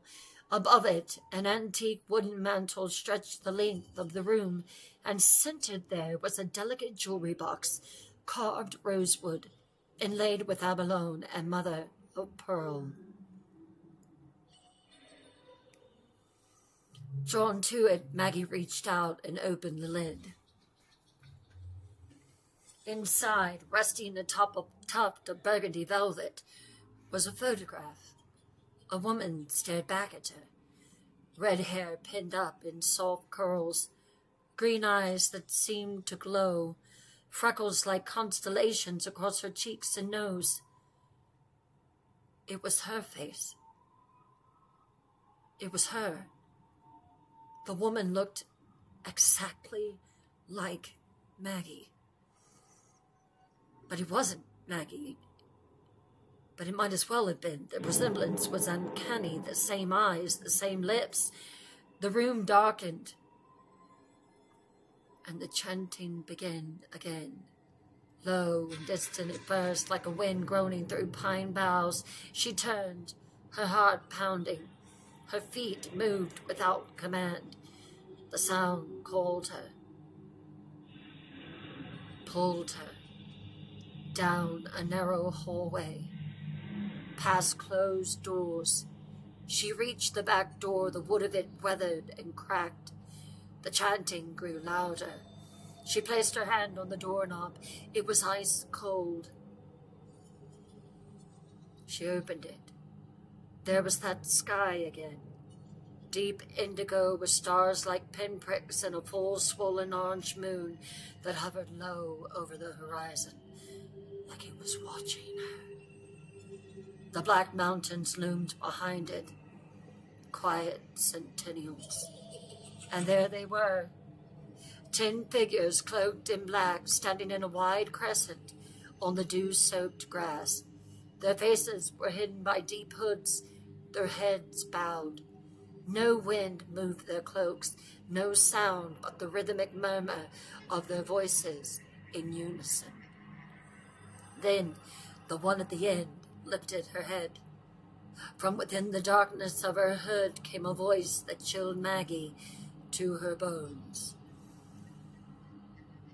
Kenna, welcome home. Maggie tried to step back, but her feet were rooted to the ground. The woman stepped forward slowly. We've been waiting for you. She gasped, awake, her body slick with sweat. The motel room was quiet, save for the buzzing television. Her hand trembled as she reached for the Coke bottle. Why had they called her Kenna? Why did that woman in the dream look like her? Her mother's name was Aileen McLeod, not Kenna. She curled under the scratchy motel blanket and listened to the wind howl outside her window. And for the first time in months, she was too afraid to close her eyes again.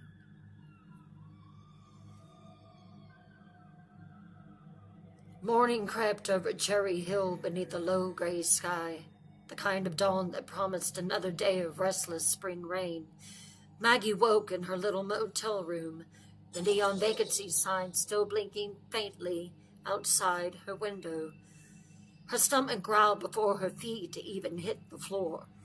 She hadn't realized how empty that she felt until that moment, the hollow ache pressing against her ribs. She splashed cool water on her face in the tiny bathroom, pulled her auburn hair back into a loose knot at the nape of her neck, and dressed with simple practicality. A soft white blouse tucked into faded blue jeans and a thin cardigan the color of smoke. She slipped on her boots, the kind that had walked more roads than she cared to count, and called her reflection in the mirror. She looked so tired, shattered with everything that had happened since that October last year. Still, there was something defiant in her, a woman that would not break. The motel's front porch smelled faintly of wet geraniums as she passed. The woman at the desk from last night, Miss McCollum herself, was already up, sorting envelopes behind the counter. Maggie paused, hesitating before asking again. Where was that breakfast place that you mentioned? Miss McCollum looked up with a knowing smile. McCollum's Diner. It's my sister's just down the road. Tell Patty I sent you. Get the cathead biscuits and the sawmill gravy. Nothing better in the whole of Cherry Hill. Maggie gave a polite smile and left. Thank you. Oh, depending on today, I might need the room again. I left my stuff in there. I can go ahead and pay now if you want. No, that's all right. If you need to stay, we'll take care of it tonight. But tonight I'm closing at 8 o'clock. So you best be here. Yes. The diner sat on the corner of Main, its neon sign buzzing faintly against the overcast morning. Inside, it was like stepping into another time. Red and white tiled floors gleamed from a fresh mopping, and the booths were upholstered in cherry red vinyl, each one polished to a shine. Chrome fixtures gleamed along the counter where a row of round stools stood waiting. A jukebox hummed quietly in the corner, its glow warm but its music silent at the hour. The air smelled of bacon grease, black coffee, and sweet maple syrup. Maggie slid into a booth by the window, the vinyl sighing beneath her weight. She wrapped her hands around the warm ceramic mug that a waitress immediately set before her, filled to the brim with steaming coffee. That waitress was Patty. Her name tag read Patty in all caps, and she wore it proudly as though it were a badge. She was probably around Maggie's age, with blonde hair piled high in a messy bun, a bubblegum pink gloss on her lips, and a restless energy that poured out of her like a faucet that wouldn't turn off. You must be Maggie Drake. My sister called down here and told me you were coming on in. I'm the owner and the waitress. I just cannot keep people these days. Her pen was already tapping against a pad in her hand. I haven't seen you around here before. My sister said that you looked mighty familiar. You just passing through here or staying a while? Maggie smiled faintly, lowering her gaze to the coffee. Just passing through. Patty didn't take the hint. You here on business or visiting family? 'Cause we don't get too many outsiders up here in Cherry Hill, not unless it's summer and the mountains are pulling in tourists. She leaned in a little, dropping her voice conspirationally. Though, if you're visiting family, I'll bet I can guess who. Cherry Hill folk don't keep many secrets. You sure do look familiar. Maggie lifted the menu as though it might serve as a shield. Can I go ahead and order? I have an appointment at the attorney's office. I'd like the biscuits and gravy. Your sister raved about it. Patty scribbled it down with a grin. Good choice. Our biscuits are big as a cat's head, hence the name, and the gravy is our grandma's own recipe. Folks drive from over 3 towns over just to get it. Sounds perfect. That's exactly what I'll have. And may I have a glass of orange juice with it? But Patty wasn't done. So where are you from?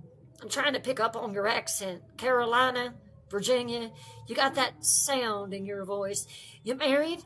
Got kids? Boy, if I were you, I'd never move to Cherry Hill unless I had a real good reason. Small towns like this. She shook her head with a dramatic roll of her eyes. Everybody knows your business. Everybody.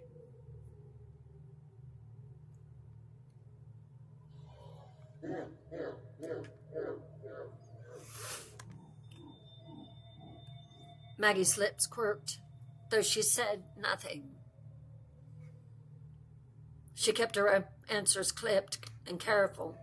Patty filled the silence anyway, rattling on about her boyfriend, her shift hours, her plans to leave Cherry Hill one day soon. You'll see, I'm going to open me up a restaurant in Nashville. Asheville's where the money is. I tell you the truth, I think I would make more money if there wasn't that town ordinance about everything being shut down at 8 o'clock p.m. When the food arrived, Maggie nearly moaned aloud at the sight. The biscuits were massive, golden brown and steaming, smothered in thick, peppered gravy. Bacon sizzled on the side of the plate, crisp and curling at the edge, and 2 over-easy eggs. The first bite melted on her tongue, warm, buttery, with just the right kick of black pepper. Told you. I told you it's the best gravy. For a few moments, she let herself forget everything else and just enjoyed the meal, the diner, the inheritance, the shadow of Cherry Hill itself. For a few moments, there was just hot coffee, biscuits and gravy, and the chatter of a nosy waitress who talked enough to fill the silence that Maggie couldn't bear. Patty finally leaned against the counter across the room, still watching Maggie from time to time, curiosity flickering in her eyes like a flame that wouldn't die. And Maggie, spoon pausing midway, realized, in Cherry Hill, everyone wanted to know your story. Everyone.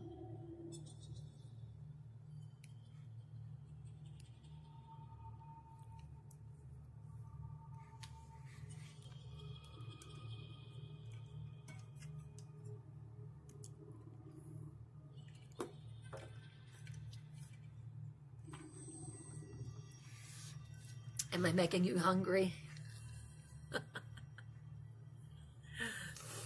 By the time Maggie pushed her empty plate away and drained the last of her coffee, the diner was buzzing with the low hum of locals trickling in. Patty had fluttered between tables, still throwing Maggie curious glances whenever she thought she could get away with it. Maggie left the table, tugged her gray cardigan tighter around her shoulders, and stepped back out into the misty gray of the morning. Her Jeep was beaded with rain, drops trailing slowly down the windshield. She climbed inside, the leather seats cold against her legs, and started the engine. Following the directions Miss McCollum had given her the night before, she eased out of the dinner parking lot and wound through Cherry Hill's narrow streets. The town unfolded in a way that felt both intimate and secretive. Rows of brick storefronts, their painted signs faded from years of rain, leaned close together as though whispering about whoever passed below. Above it all, the Appalachian ridgeline rose dark and watchful, its slopes wrapped in cloud. Cherry Hill did not seem like a place that welcomed strangers. It seemed like a place that held on to its stories tightly, waiting to see if a newcomer was worth telling them. At the edge of town, on a quiet ridge that overlooked the valley, stood the Sinclair Law Office.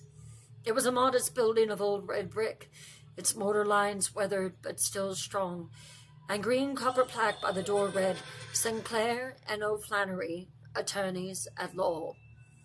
The letters dulled with age, the roof line sloped gently, and ivy climbed one side of the wall, clinging even in the damp. From its windows, Maggie could see the valley spread below, mist curling in the hollow like pale smoke. It was the kind of view that spoke of authority, a place that looked down upon the town it served. Maggie parked along the curb and sat for a moment, staring at the small building.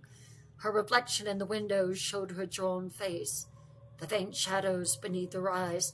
She pulled her cardigan snug, brushed a loose strand of auburn hair back, and forced herself to step out into the drizzle. Her boots clicked faintly against the wet pavement as she climbed the stone steps. The door chimed softly as she entered. Inside, the office smelled of lemon polish and old paper. The walls were lined with framed certificates, law degrees, and black and white photographs of stern-faced men in suits.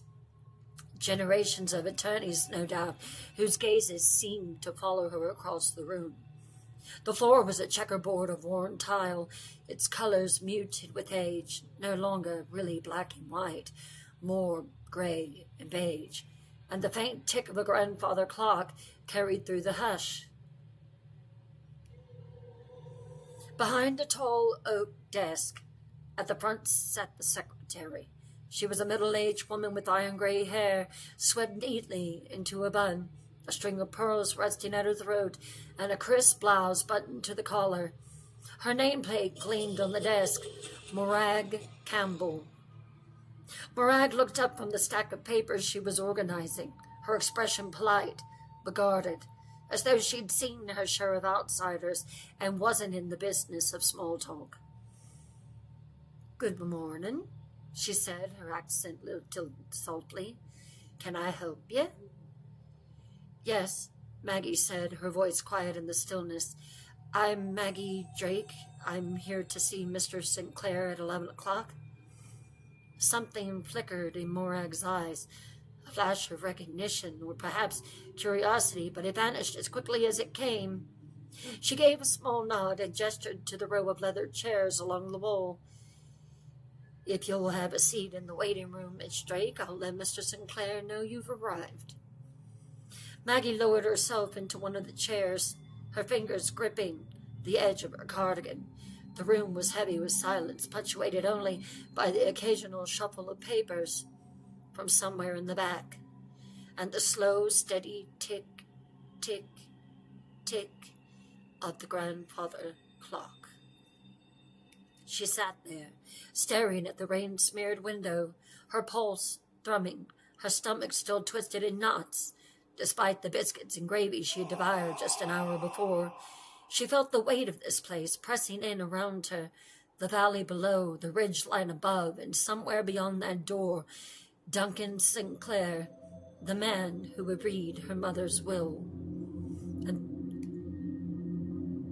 And through it all, Maggie couldn't shake the feeling that Cherry Hill was holding its breath, waiting to see what she would do next. The grandfather clock in the waiting room had only ticked a handful of times before the door to the back office swung open. "Miss Drake!" A voice boomed thick with Highland music coming from the office, filling the air like the roll of a drum. Maggie startled, lifting her head, and there he was, Duncan Sinclair. He was nothing like she expected. In her mind, she had pictured a stiff man in a pressed suit, the kind who would drone through documents without ever looking you directly in the eye. But Duncan was no such man. He filled the doorway with his broad shoulders, his silver hair wild and swept back, his ruddy cheeks glowing with health and years of whiskey laughter. Instead of a starched suit, he wore a wool waistcoat over a crisp white shirt, sleeves rolled up, and her eyes widened. He was also wearing a tartan kilt that announced his Highland pride with no apologies. His thick leather boots clapped against the floor as he strode toward her, and the faintest scent of cherry tobacco trailed with him, warm and sweet. "Well now," he said, his blue eyes twinkling as they swept over her, "a bonny lass if ever I saw one. You're the look of your mother about you, though I dare say you're even prettier than she was, and that's saying a lot. Aileen McLeod, well, she was a fox." Maggie couldn't help herself. She smiled. Her throat tightened, but she nodded. "Yes. You must be Mr. Sinclair. Duncan, lass. None of this Mr. business, not unless you want me feeling like an old man." He grinned wide, showing strong teeth, his accent thick and rolling. "Now then, are you ready to hear what's been left to you?" Her throat tightened, but she nodded. Yes, I am." "Good girl. Come on, then." He led her back through a heavy oak door to his private office. The air changed immediately. The waiting room had smelled of polish and paper, but his office was rich with earthier scents, pipe smoke, leather, and the faint musk of old wood.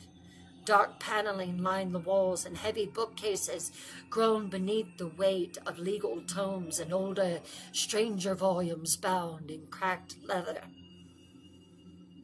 The furniture was dark, masculine. A great mahogany desk scarred from decades of use, chairs of deep brown leather that creaked when you sank into them. The curtains were drawn, letting only muted daylight in, and the shadows seemed to soften the edges of the room. Maggie lowered herself into a chair, the leather cool against her back, while Duncan settled behind the desk. He shuffled through a stack of yellowed envelopes until he pulled free one marked with an elegant hand. He tapped it against the desk, eyes briefly softening. A beauty you are. You know, I had eyes for Aileen for many a year. She denied me every time, and then I met my sweet Mary. And Mary's gone now. I tell you, I miss her bad. Anyway, these are the words of Aileen McLeod, your mother. Are you ready to hear them? Yes. Her hands tightening on her lap. Wait, is anybody else going to be here for the reading of the will? No, lass. Just you. Duncan broke the seal and unfolded the letter with surprising gentleness for such a large, boisterous man. His voice dropped, the teasing gone, as he began to read aloud. To my daughter, Kenna McLeod. Maggie's chest constricted at the sound of her birth name. Kenna, and the way it rolled from Duncan's lips with the weight she had known she carried. If you are hearing these words, it means I am gone from this world. I leave to you all that I hold dear in Cherry Hill, the land, the house upon the ridge, and the wealth that I keep in trust for you. It belongs to you and you alone. I had no other child, no other heir. I never married. Maggie swallowed hard, tears stinging the edges of her eyes as Duncan's voice carried her mother's words through the room. You may wonder why I let you go when you were but a babe, but I did. I did it for your good. There are things in Cherry Hill and beyond that you could not have been shielded from had you remained. I will not apologize. A mother does what she must, and I did what I believed would keep you safe. Maggie pressed her lips together, fighting the ache rising in her throat. Duncan's voice softened, though his accent wrapped thickly around each word. Now, you must decide if you will accept what I've given you. If you do, the land, the house, and all I guarded will pass to your keeping. I cannot say more, for some truths must be found, not told. But know this, you are of my blood. The path ahead is yours, Kenna, and only yours. Silence settled heavy in the room as he lowered the letter. The rain outside tapped against the window pane, steady and mournful, and the faint scent of cherry tobacco seemed to thicken in the air. Maggie stared at the paper in his hands, her chest tight. She had wanted an apology, some acknowledgement of the years she'd been denied, but there was none. Only that blunt Highland certainty that what Aileen had done, she had done, and Maggie was left with the weight of it. Duncan leaned back in his chair, studying her with kind, mischievous eyes. His booming voice softened. Well then, lass, you've heard it. Do you accept the terms? Maggie drew in a breath, her voice trembling but firm as she met his gaze. Yes. Yes, I accept. A small smile spread across his weathered face, a touch of boyish flirt still lingering even in his 70-odd years. Knew you would. A lass like you got fire in her, fire enough to claim what's hers. And after all, you are Aileen McLeod's daughter. He set the letter gently on her desk, then leaned forward, folding his large hands together. So then, Maggie Drake, or should I say, Kenna McLeod, do you want to see it? Your inheritance, the land, the house, all of it? Maggie's breath caught, her pulse quickening despite herself. She nodded slowly. Yes, I'd like to see it. Duncan grinned, clapping his hands together with a hearty laugh that echoed against the paneled walls. That's the spirit. We'll not waste time, then. And just as he rose from his chair, the door to the office creaked open behind her. The air shifted. Maggie turned and saw him. Graham Sinclair. Now I'm going to stop there, and I'm going to show you a picture of this character who has just come into play.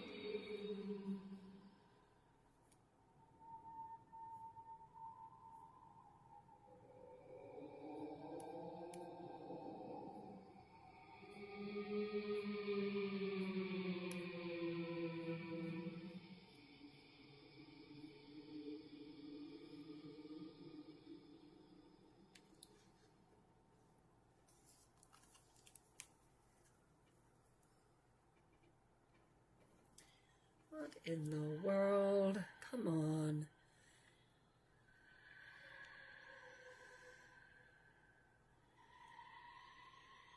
I don't know why it's doing that. Come on. They need to see Graham Sinclair, where are you?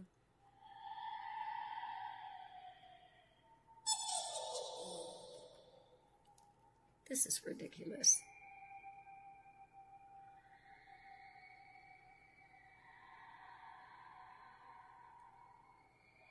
Let me see if I can lower the resolution on it, because you do need to see it.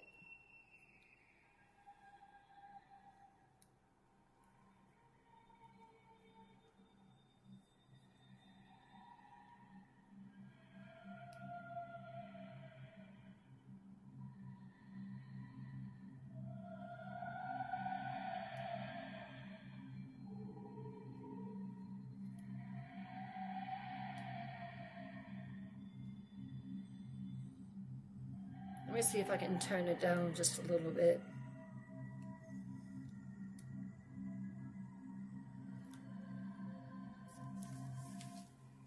I don't know if that will help or not. This is how I see Graham Sinclair, sorry. Can you see him?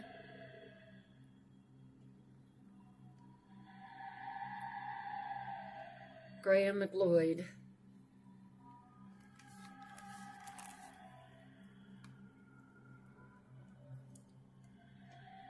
There we go.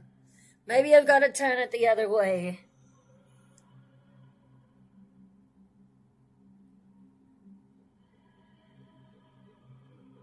That is Graham Sinclair. I saw that response. He does, doesn't he?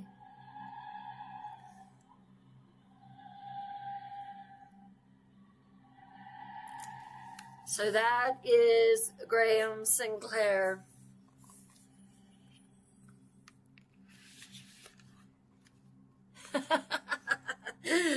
Of course.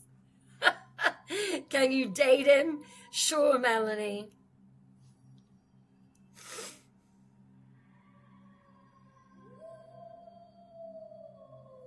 And just as he rose from his chair, the door to the office creaked open behind him. The air shifted. Maggie turned and saw him. Graham Sinclair. The office door creaked open, and the atmosphere in Duncan Sinclair's office shifted like the air before a summer storm. Maggie looked up and froze. The man who entered wasn't what she expected. He was taller than any man had a right to be, with broad shoulders that carried themselves easily, as though the world bent to his stride. His salt and pepper hair gleamed where the light struck it, swept back in careless, deliberate waves. His face was handsome in the kind of way that made you want to look twice. And then again, even when you swore you wouldn't. But it was his eyes. It was his eyes that stopped Maggie. They had been referred to before as bedroom eyes. That was the phrase that came to her immediately. Heavy-lidded, smoldering, a blue so deep it was nearly dangerous. They locked onto her, pinned her, and she felt her stomach tighten despite herself. Those were the eyes that had undone women before. She knew it, and she hated him already for it. Duncan boomed from behind his desk, his thick accent filling the room. "Graham, lad, come meet Maggie Drake, or should I say, Kenna McLeod now, eh? Eh?" His grin widened, clearly enjoying himself, pipe clutched between its teeth. Graham didn't look at his uncle. His eyes never left Maggie. His mouth curved into a slow, deliberate smile, one corner lifting as if he already knew things about her. He stepped closer, his boots silent on the wood floor, and said in a voice smooth as velvet over stone, "Miss Drake?" The way he said it made her skin prickle. The syllables lingered, rich with his accent, curling around her like smoke.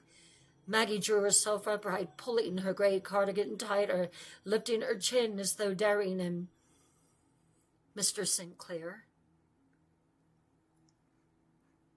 His smile deepened, wicked amusement flickering in his eyes. "Graham," he corrected softly. "You may as well call me Graham." "I'd rather not. I would prefer Mr. Sinclair." The words came sharp, quick, like the clack of flint, but he only laughed, a low, throaty sound that rumbled in his chest. It wasn't mocking. Not quite. It was worse. It was confident and self-assured, as though nothing she could say could dent him. "You look just like her," he said. Maggie knew who he was referring to. "She's got that fire, doesn't she, Uncle? I can see it from here."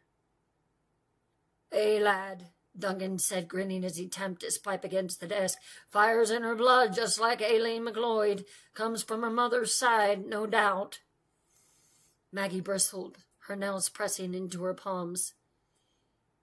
"If the two of you are done making observations about me like I'm not here," Graham cut in smoothly. "We're not done. Not nearly." His gaze swept over her slowly, boldly, then returned to her eyes with a devastating directness. "Tell me, Miss Drake, have you seen the house yet? Cherry Hill?" Her lips parted, but she hesitated. "No, not yet. Your uncle, I'll take you." The confidence in his tone was infuriating. He didn't ask, he didn't suggest, he declared.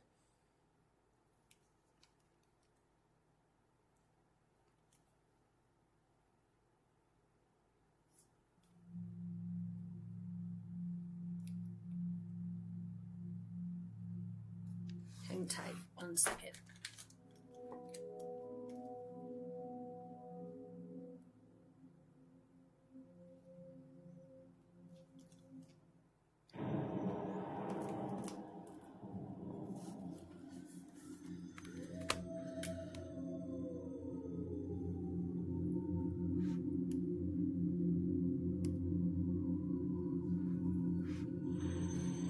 "You'll take me. I thought that you were going to take me, Mr. Sinclair." Graham's smile was slow, sinful even. The kind that might have undone another woman.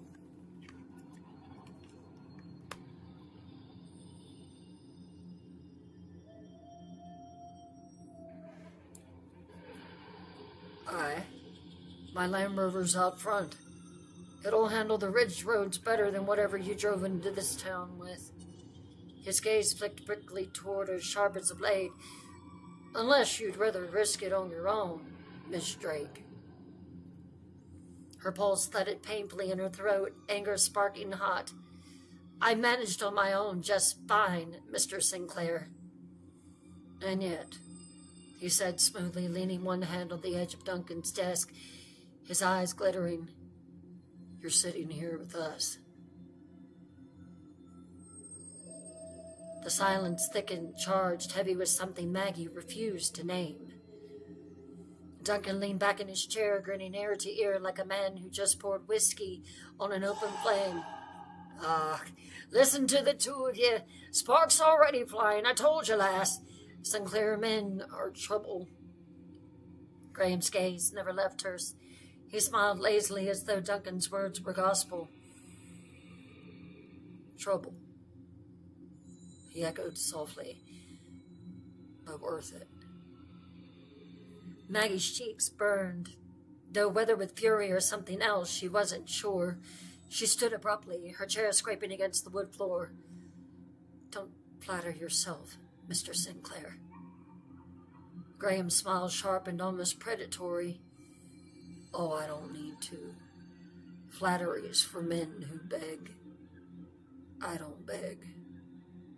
I attract. Maggie's breath crawled. She hated him. She hated the way his voice slid into her skin, the way his eyes seemed to peel her defenses away one by one. He was too much like James, too confident, too arrogant, too sure that any woman in the room belonged to him. But this time she would not bend. She lifted her chin, her green eyes blazing. Are we going to go see my property or not?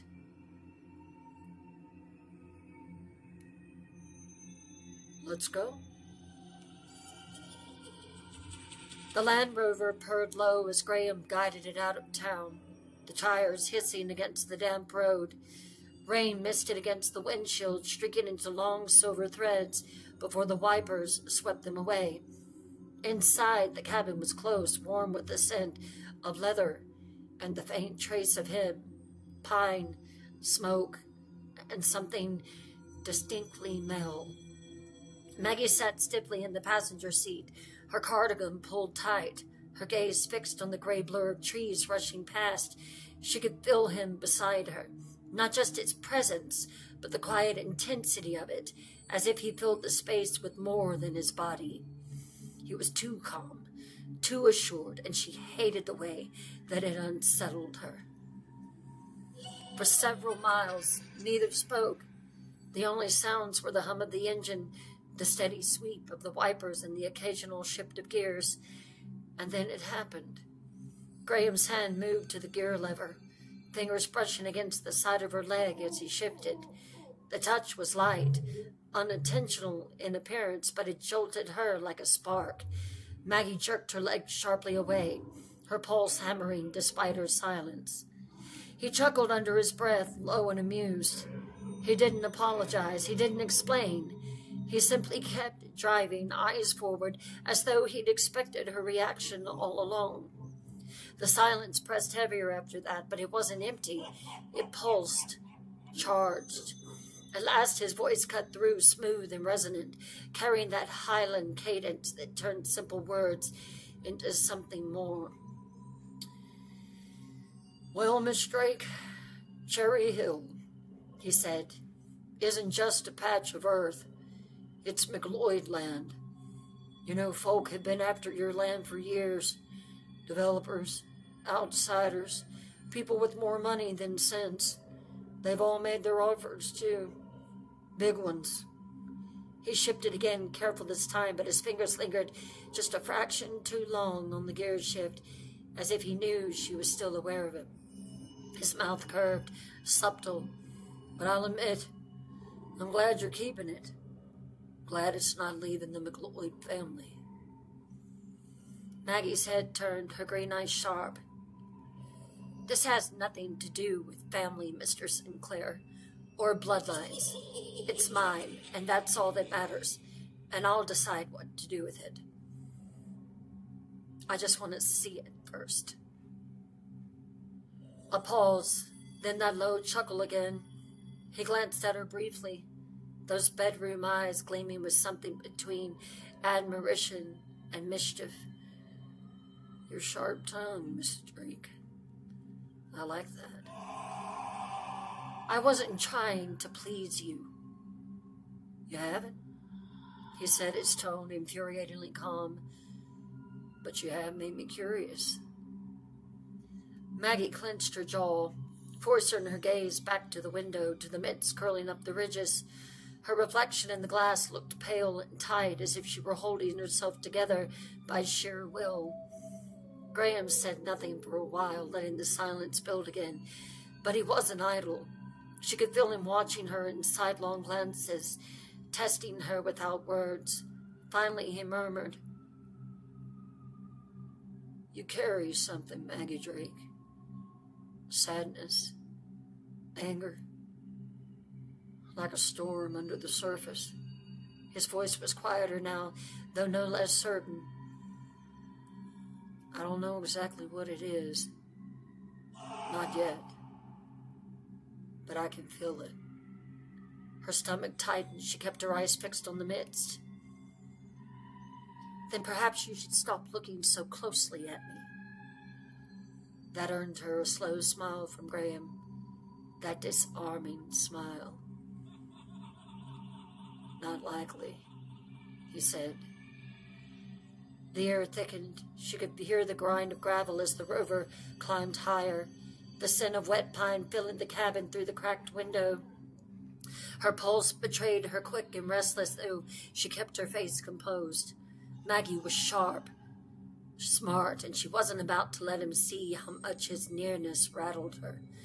But Graham Sinclair, confident, cocky, maddening, had already sensed it.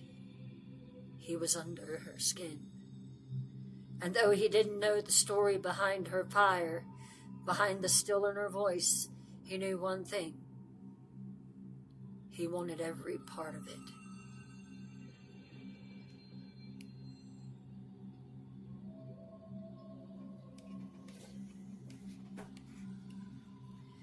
The road narrowed further, the trees pressing in, branches dripping with rain that smacked against the windshield like sudden bursts of applause. The engine growled, straining against the incline. Maggie gripped the armrest as they jolted over a rut, the Land Rover swaying dangerously close to the edge where the valley plunged sleepily below. "Does this thing always ride like it's trying to kill you?" she muttered, her voice tight. Graham's laugh was quick, genuine this time. "She's steady as they come. Trust her." He shifted gears again, his thigh brushing hers, deliberately this time, and Maggie shot him a look sharp enough to cut. "Or don't," he added smoothly, eyes twinkling. "I'll get you there, either way." The incline steepened, must thinking, and then all at once the trees parted. The rover rounded one last bend, and there it was. Her house. It rose from the ridge like a ghost from the fog. A white farmhouse with steep gables and dark shutters. Its windows glowed faintly with the reflection of the gray light. The roofline stretched wide, weathered slate glistening wet in the rain. A long porch wrapped around the front, its columns tall and stately, though the paint was peeling in places. The wood darkened with years of storms. Geraniums long gone wild trailed from rusted iron urns on the steps. The mist swirled around the house, clinging to its edges like a veil, as though the mountain itself were reluctant to let it go. Maggie's breath caught, her chest tightening. She pressed her hand harder against the glass, her heart hammering as if she'd been struck. For the first time she saw it, the place that had been her mother's, the place that was now hers. Graham slowed the rover, his voice dropping low, almost reverent. "And there it is, Miss Drake, your inheritance, Cherry Hill House. The words settled heavily in the air. Maggie swallowed, her throat thick. The house was beautiful, yes, stately, commanding, even romantic in its way, but there was something else about it, something foreboding. It seemed to watch them as they approached, its many windows glinting like eyes through the midst. Graham cut the engine. The silence that followed was profound. Broken only by the rain tapping against the roof, he turned to her, his gaze steady and piercing. "Well, lass," he said softly with that same slow smile, "what do you think?" Maggie couldn't answer at first. The word tangled in her chest. Finally she whispered, "I don't know."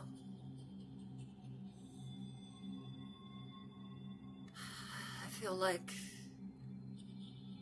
it's been waiting for me." I know that sounds stupid. Not at all. Graham leaned back, studying her face, the fire in her eyes, the trembling in her voice. And for the first time since they'd met, his smile faded into something else. Attraction, yes. Hunger, yes. But also recognition. Duncan's words echoed in Maggie's memory like a whisper carried on the mountain wind. "You have no idea what storm just walked into your life, Maggie Drake."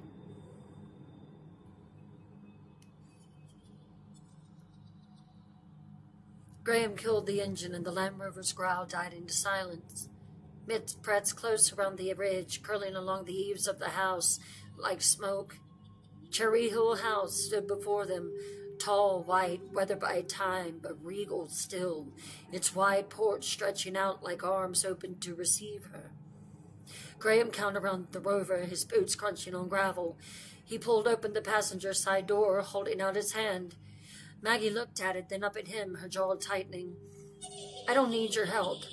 I can get out of the car on my own." His smile was faint, unreadable. He pulled his hand back, stepping aside. "As you like." She climbed down on her own, the wet air wrapping cool around her. Together they crossed the gravel and mounted the porch steps. The wood creaked beneath their boots, damp and darkened with rain. At the front door, Maggie paused. The iron knob was cold beneath her palm, unyielding. She turned it. It was locked. Graham, silent until now, extended his hand. A small brass key lay in his palm, its surface dulled with age. "I believe this belongs to you." Her fingers brushed his as she took it, warm against cold metal. The key slid into the lock, turning with a satisfying click. The door opened and Maggie froze. It was the dream, come to life. The air was cool, carrying the scent of beeswax, herbs, and wood polish.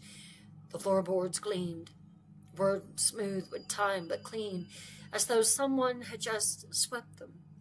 The walls were lined with paintings and tapestries that whispered of old Highlands and other bloodlines from Scotland. A chandelier of crystal and brass sparkled faintly above, catching the weak light that filtered through tall lace-draped windows. It was as though Aileen McLeod had simply stepped out for a walk and never returned. Maggie stepped inside, her boots sinking into a Persian rug with crimson and gold. Her breath caught. Every detail echoed her dream, the high ceilings, the glow of the wood, the hush that wrapped around her, as if the house itself was watching. Graham followed, silent, letting her take it all in. The kitchen stole Maggie's heart at once. The gray days spilled through a wide bay window above a farmhouse sink, the glass fogged with rain but glowing all the same. Copper pots hung from a rack overhead, polished to a warm shine. Bunches of dried rosemary, thyme, and sage dangled from their beams, their earthly perfume thick in the air. A long oak table stood in the center, scarred by use but sturdy, as though it had borne witness to generations of hands kneading dough, chopping roots, preparing meals. Maggie's throat tightened. She reached up, brushing her fingertips across the drying herbs, the brittle stems crumbling faintly against her touch. Beyond the kitchen, she found a narrow door leading into a smaller room. The scent struck her first. Pungent, sweet, bitter, all at once. Herbs lined the shelves in neat jars. Lavender, mugwort, peppermint, dried rose petals. On the long counter stood earthenware bowls, pedestals, small copper kettles. Bundles of dried plants hung from the ceiling, the shadows dancing in the lamplight. It was an apocryphe's nook, a witch's nook. The air hummed faintly here as if holding a breath. Maggie's chest rose and fell too quickly. Her fingertips brushed a kettle, cold metal beneath her skin, and she closed her eyes. The dream, it was all here. She turned back into the hall, the weight of it pressing against her chest. She needed air, light, grounding. Instead, she found the parlor. The hearth was cold, its iron grate blackened with ash, but the room carried warmth in its colors, deep burgundy curtains, gilt-framed paintings, and a mantel crowded with small, intimate things. Her eyes fell to a photograph in an oval frame, its gilt tarnished but bright enough. The woman in the picture was breathtaking. Hair like fire, eyes like green glass, skin fair and luminous. Her smile was soft but strong, proud. Maggie had felt the world tilt because it was her. Or rather, it was Aileen McLeod, but the resemblance was undeniable. The same hair, the same eyes, the same stubborn mouth. It was like looking into a mirror that reflected another century. Her knees wobbled beneath her. She pressed a hand to the mantel, steadying herself. Behind her, Graham's voice came low, respectful, almost reverent. Aye, that's her, Aileen McLeod, your mother. Maggie swallowed hard, her hand grasped her throat. Her throat ached, her heart pounding against her ribs. She wanted to look away, but she couldn't. Her gaze fell to the small music box beside the photograph. She knew it before she touched it. She had seen it already in the dream. Her fingers trembled as she lifted the lid. The hinge creaked softly, and inside lay photographs, carefully folded letters, small keepsakes. Among them, a picture of Aisling, younger, her hair loose and wild, her smile softer, less guarded. Maggie's breath hitched. It was like watching herself at 20. A chill rippled through her, sudden and sharp. The dream pressed close, crowding the edges of her vision. She shut the lid with trembling fingers. Needing air, she moved down the hall. She knew where to go before she thought about it. Her feet carrying her like a memory, the back door. Graham followed, silent, though she could feel his eyes on her, steady and thoughtful. You're walking through this house, Maggie, he murmured, as if you've been here before already. Maggie stopped at the door, her hand on the iron latch. She didn't respond to him. Slowly, she turned it. The latch clicked. The door swung open. Mitts curled into the kitchen as she stepped outside. The yard stretched before her, wide, grass slick with rain, the stone wall crumbling at its edge, and she looked out. Her stomach dropped, because this was it, the very yard from her dream. Her breath came shallow, fear clawing at her chest. She could see it. 10 women in black cloaks standing in the midst, their faces hidden, their voices calling one name over and over. Kenna, Kenna, Kenna, Kenna. Maggie's hands trembled as she gripped the door frame. The yard was empty now, only wet grass and drifting fog, but her pulse pounded as though they were still there, watching her. Graham's voice came from behind, low and steady, but edged with curiosity. "What is it, lass?" Maggie shook her head quickly, her voice thin. "Nothing. Just nothing." But her eyes stayed fixed on the yard, wide, unblinking, as though expecting those cloaked figures to step through the midst at any moment. And deep down she knew the dream hadn't been a dream at all. Graham shut the door of the Land Rover with a heavy click, the mids curling around them as he glanced back toward the house. His storm-colored eyes lingered on Maggie, searching her face for something she didn't want to give. "You'll stay tonight, then?" His voice was low, steady, threaded with something that felt almost protective. "The house is yours now, lass. It ought to be lived in." Maggie shook her head quickly, pulling her cardigan tighter. No, not tonight. I'm not ready for that." He studied her for a moment, then gave a short nod, accepting her words, though his eyes still glinted with unspoken things. "As you wish." They returned to the Rover in silence. Graham drove back down the ridge, the mist swallowing the house until it vanished behind the trees. At the Sinclair office, he pulled to a stop.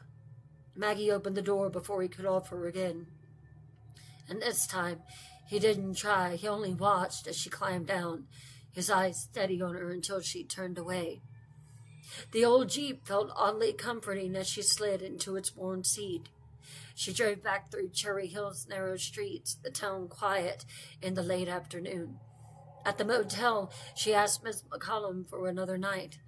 "Of course, dear," the woman said kindly, sliding the key across the counter. "You take all the time you need. These mountains don't reveal themselves in a day." That evening, around 7, Maggie found a small restaurant on Main Street, the kind with gingham curtains and neon beer signs glowing faintly in the windows. The food was hearty, a steaming bowl of stew and cornbread that tasted of home, though it wasn't hers.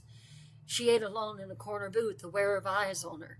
Locals glanced up between bites, their whispers low and curious.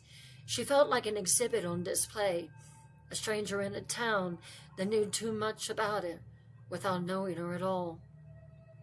One thing that she noticed, as the hour was growing toward 8, it was about 15 minutes till,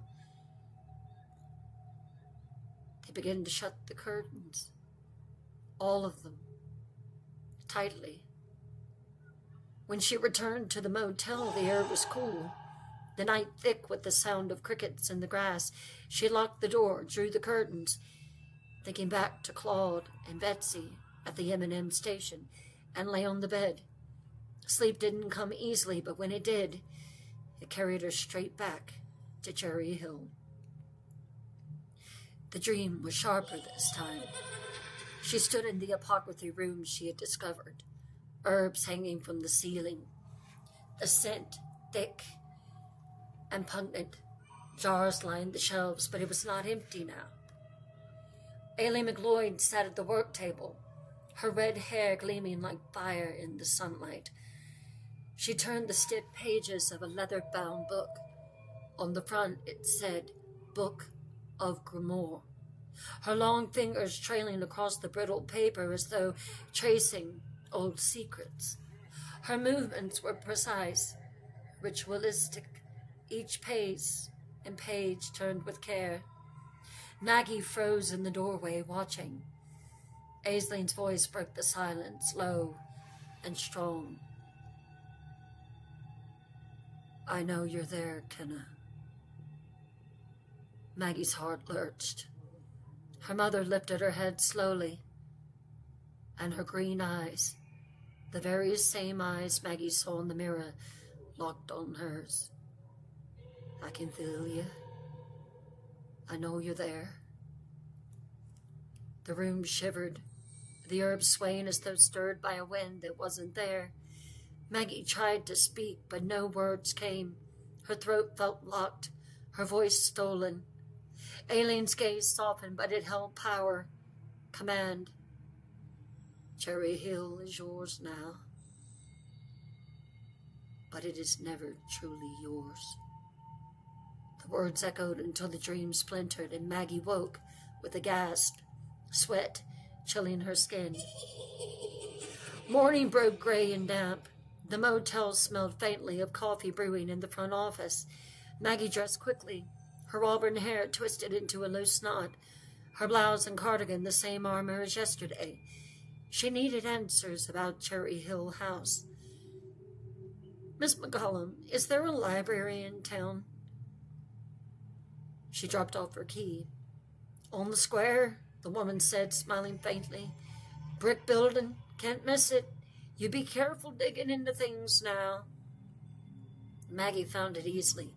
The Cherry Hill Library was small, red brick with ivy clinging to its walls, its interior quiet and musty with the perfume of old paper.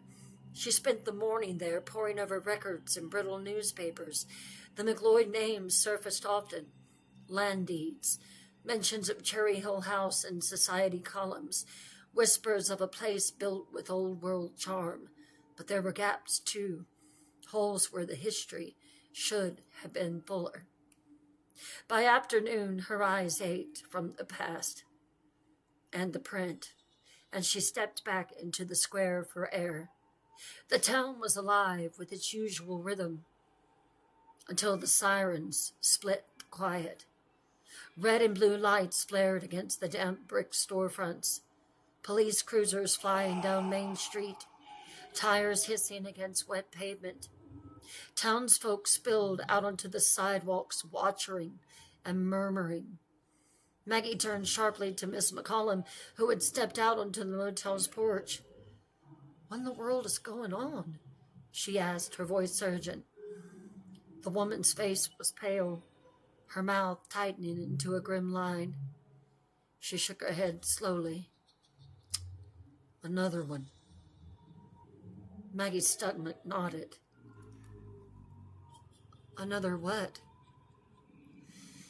The woman's smile dropped, and it was heavy with sorrow. I just heard it from the preacher's wife. Another child's gone missing. The sirens wailed, faded into the hills, and in the pit of Maggie's stomach, fear twisted like a knife. Another child's gone missing.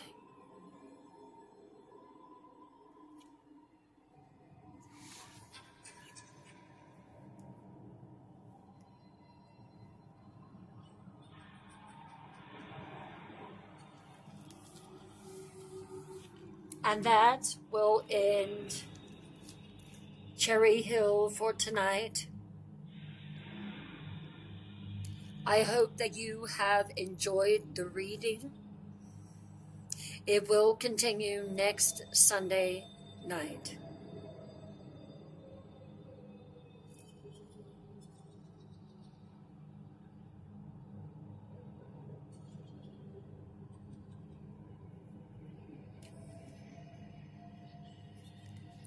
So I thought I would take just a few minutes. Does anyone have questions in regards to Cherry Hill?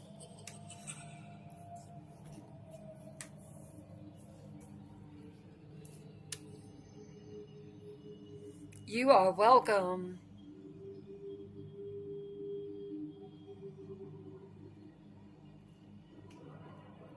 Go, Jester. Go, go, go.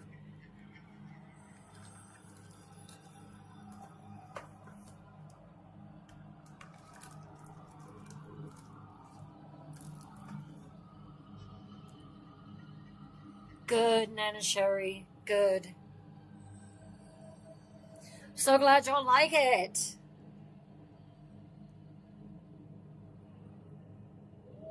Hello, El Brujo.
Jester, you might have to post the comment again.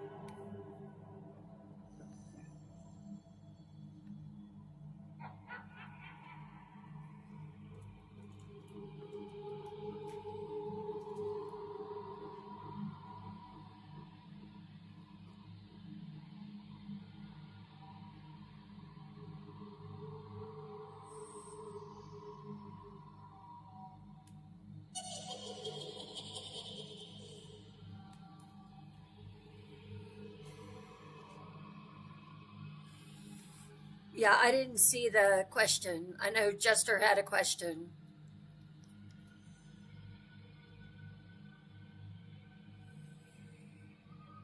Those yellow eyes are creepy.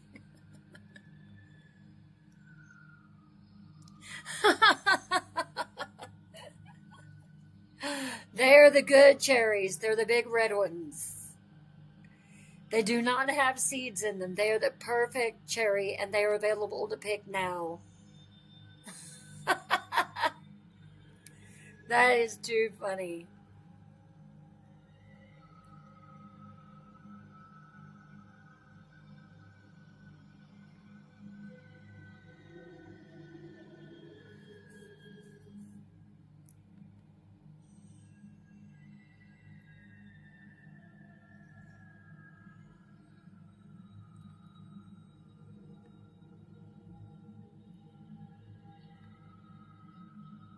Sweet. That is so funny. Oh, whoa, what happened there? What the freak? What the freak, freak, freak, freak, freak?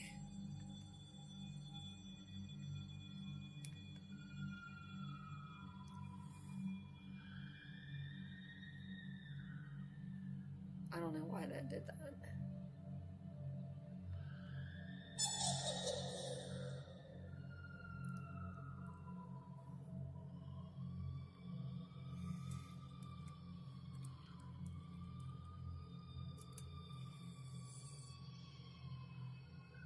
Yeah, I don't know what happened there.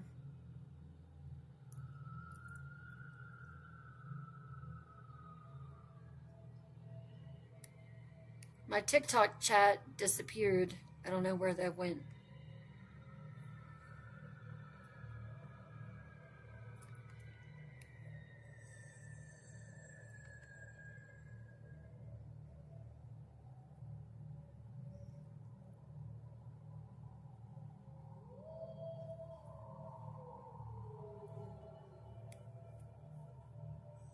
Where did TT go?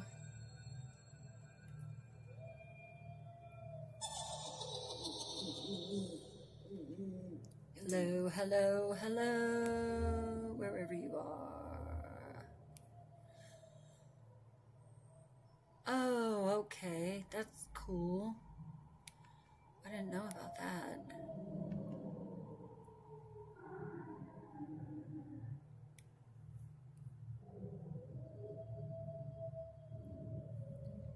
There everyone is. There everyone is.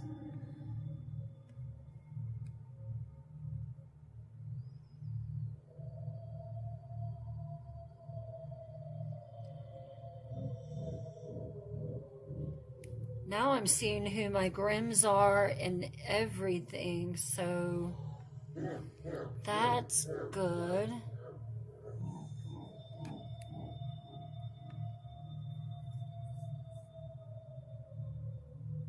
Hey, Truth! How are you?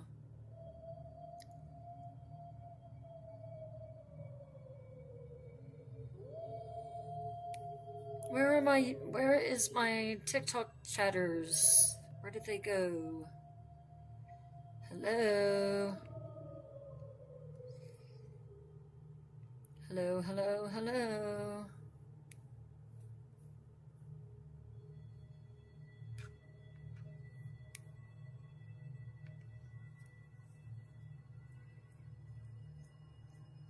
I don't know what happened there.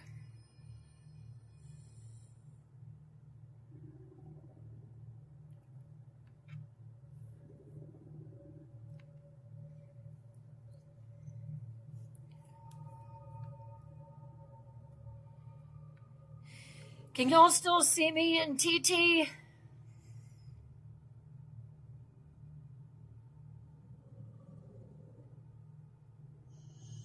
Okay. Did anyone have questions? You feel so invisible. You are not invisible, Nana Sherry. I see you.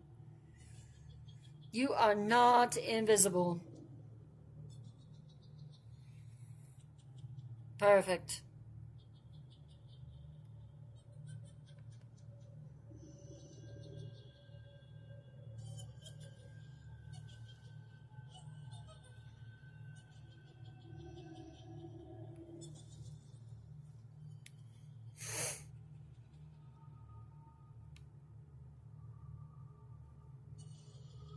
Hello, Jackie O'Connell.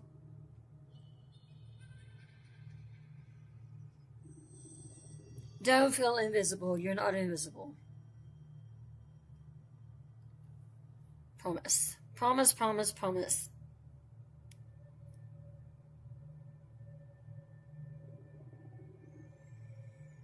Good. I'm glad you didn't go anywhere.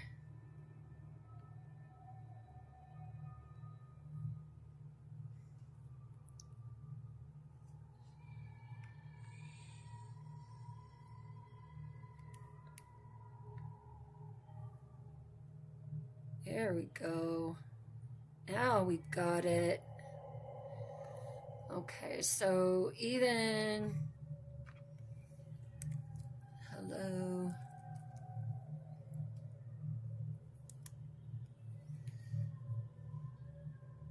Meow.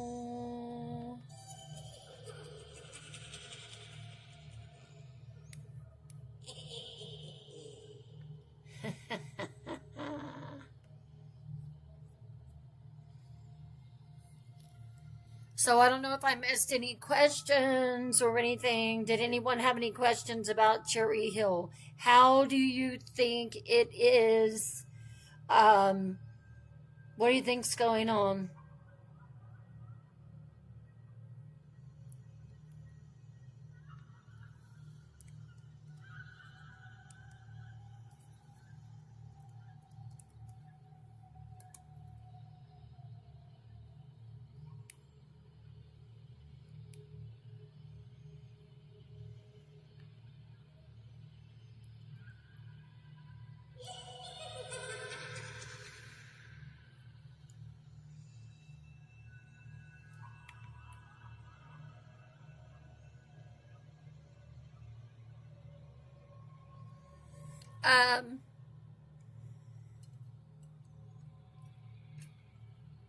Tomorrow night is going to be a very special night. You would win the bet, Rebecca?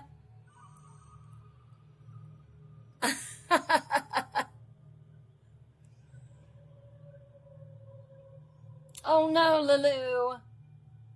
Well, hopefully, I hope it recorded on YouTube.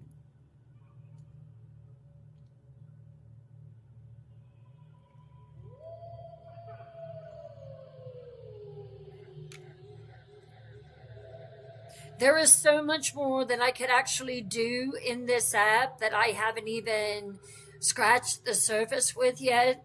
I will be working on it. There is a lot. There is so much. Um,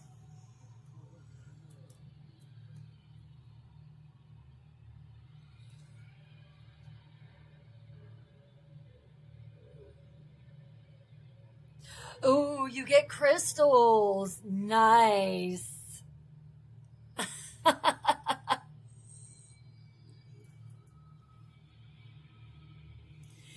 Truth, what do you think about this? Truth, positive, negative.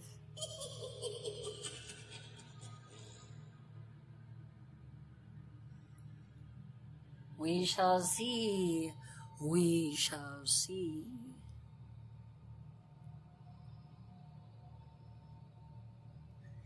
Oh, yeah, I can control a lot in here. Um, there's so much I can do. I can do overlays on the screen. There's a lot. There's a lot.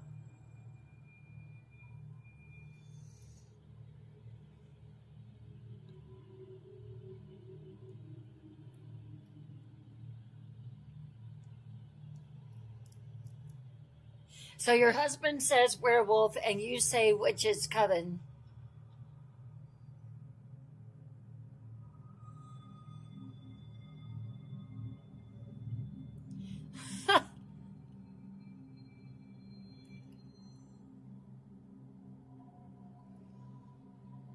Night, Jester.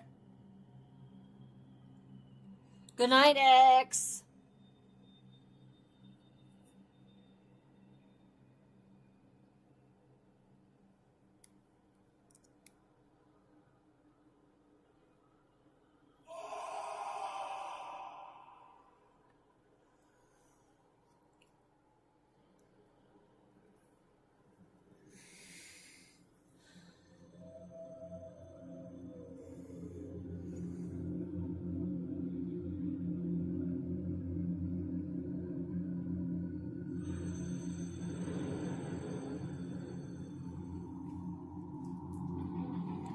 Let me test something.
Exactly, Truth.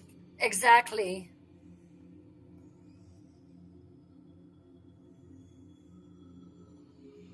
That is fact.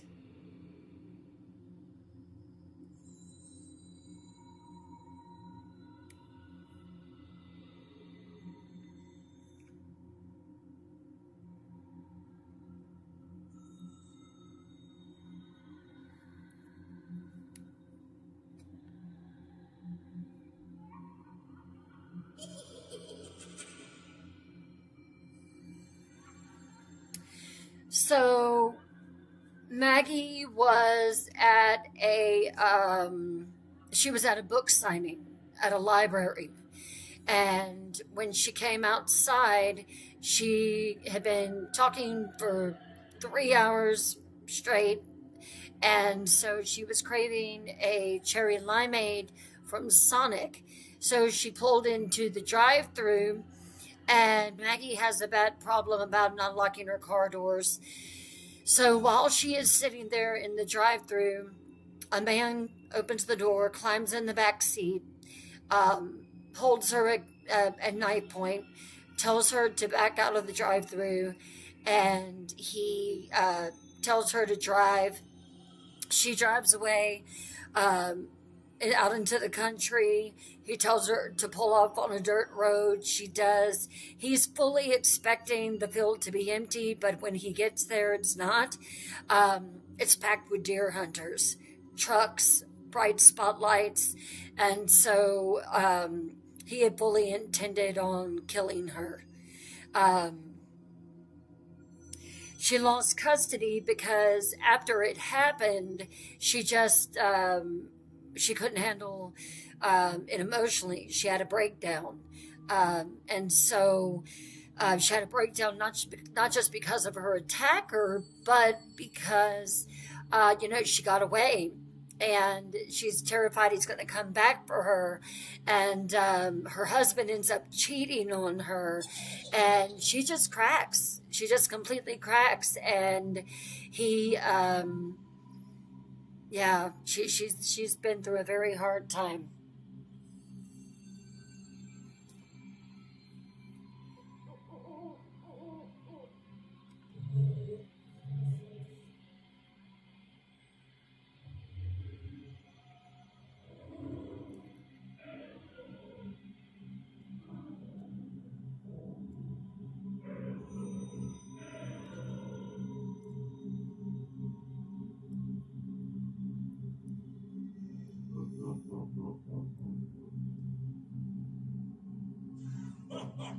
Something that's changed.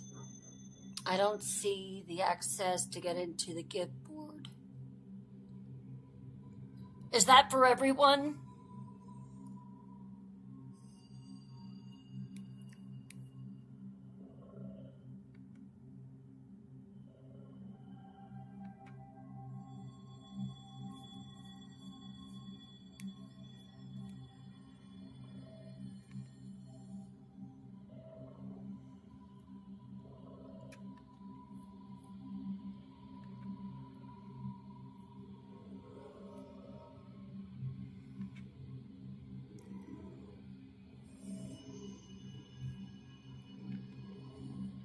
That's not any good.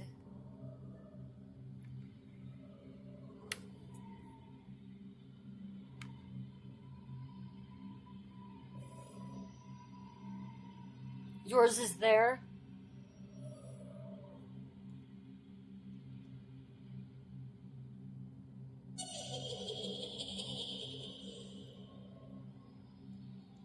Okay, good.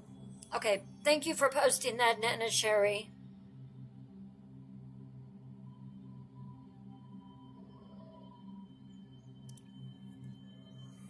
Good night, Truth.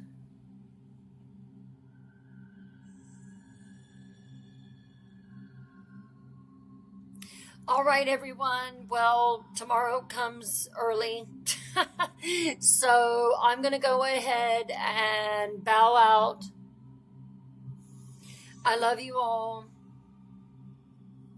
And I will see you tomorrow night. Good night, Truth.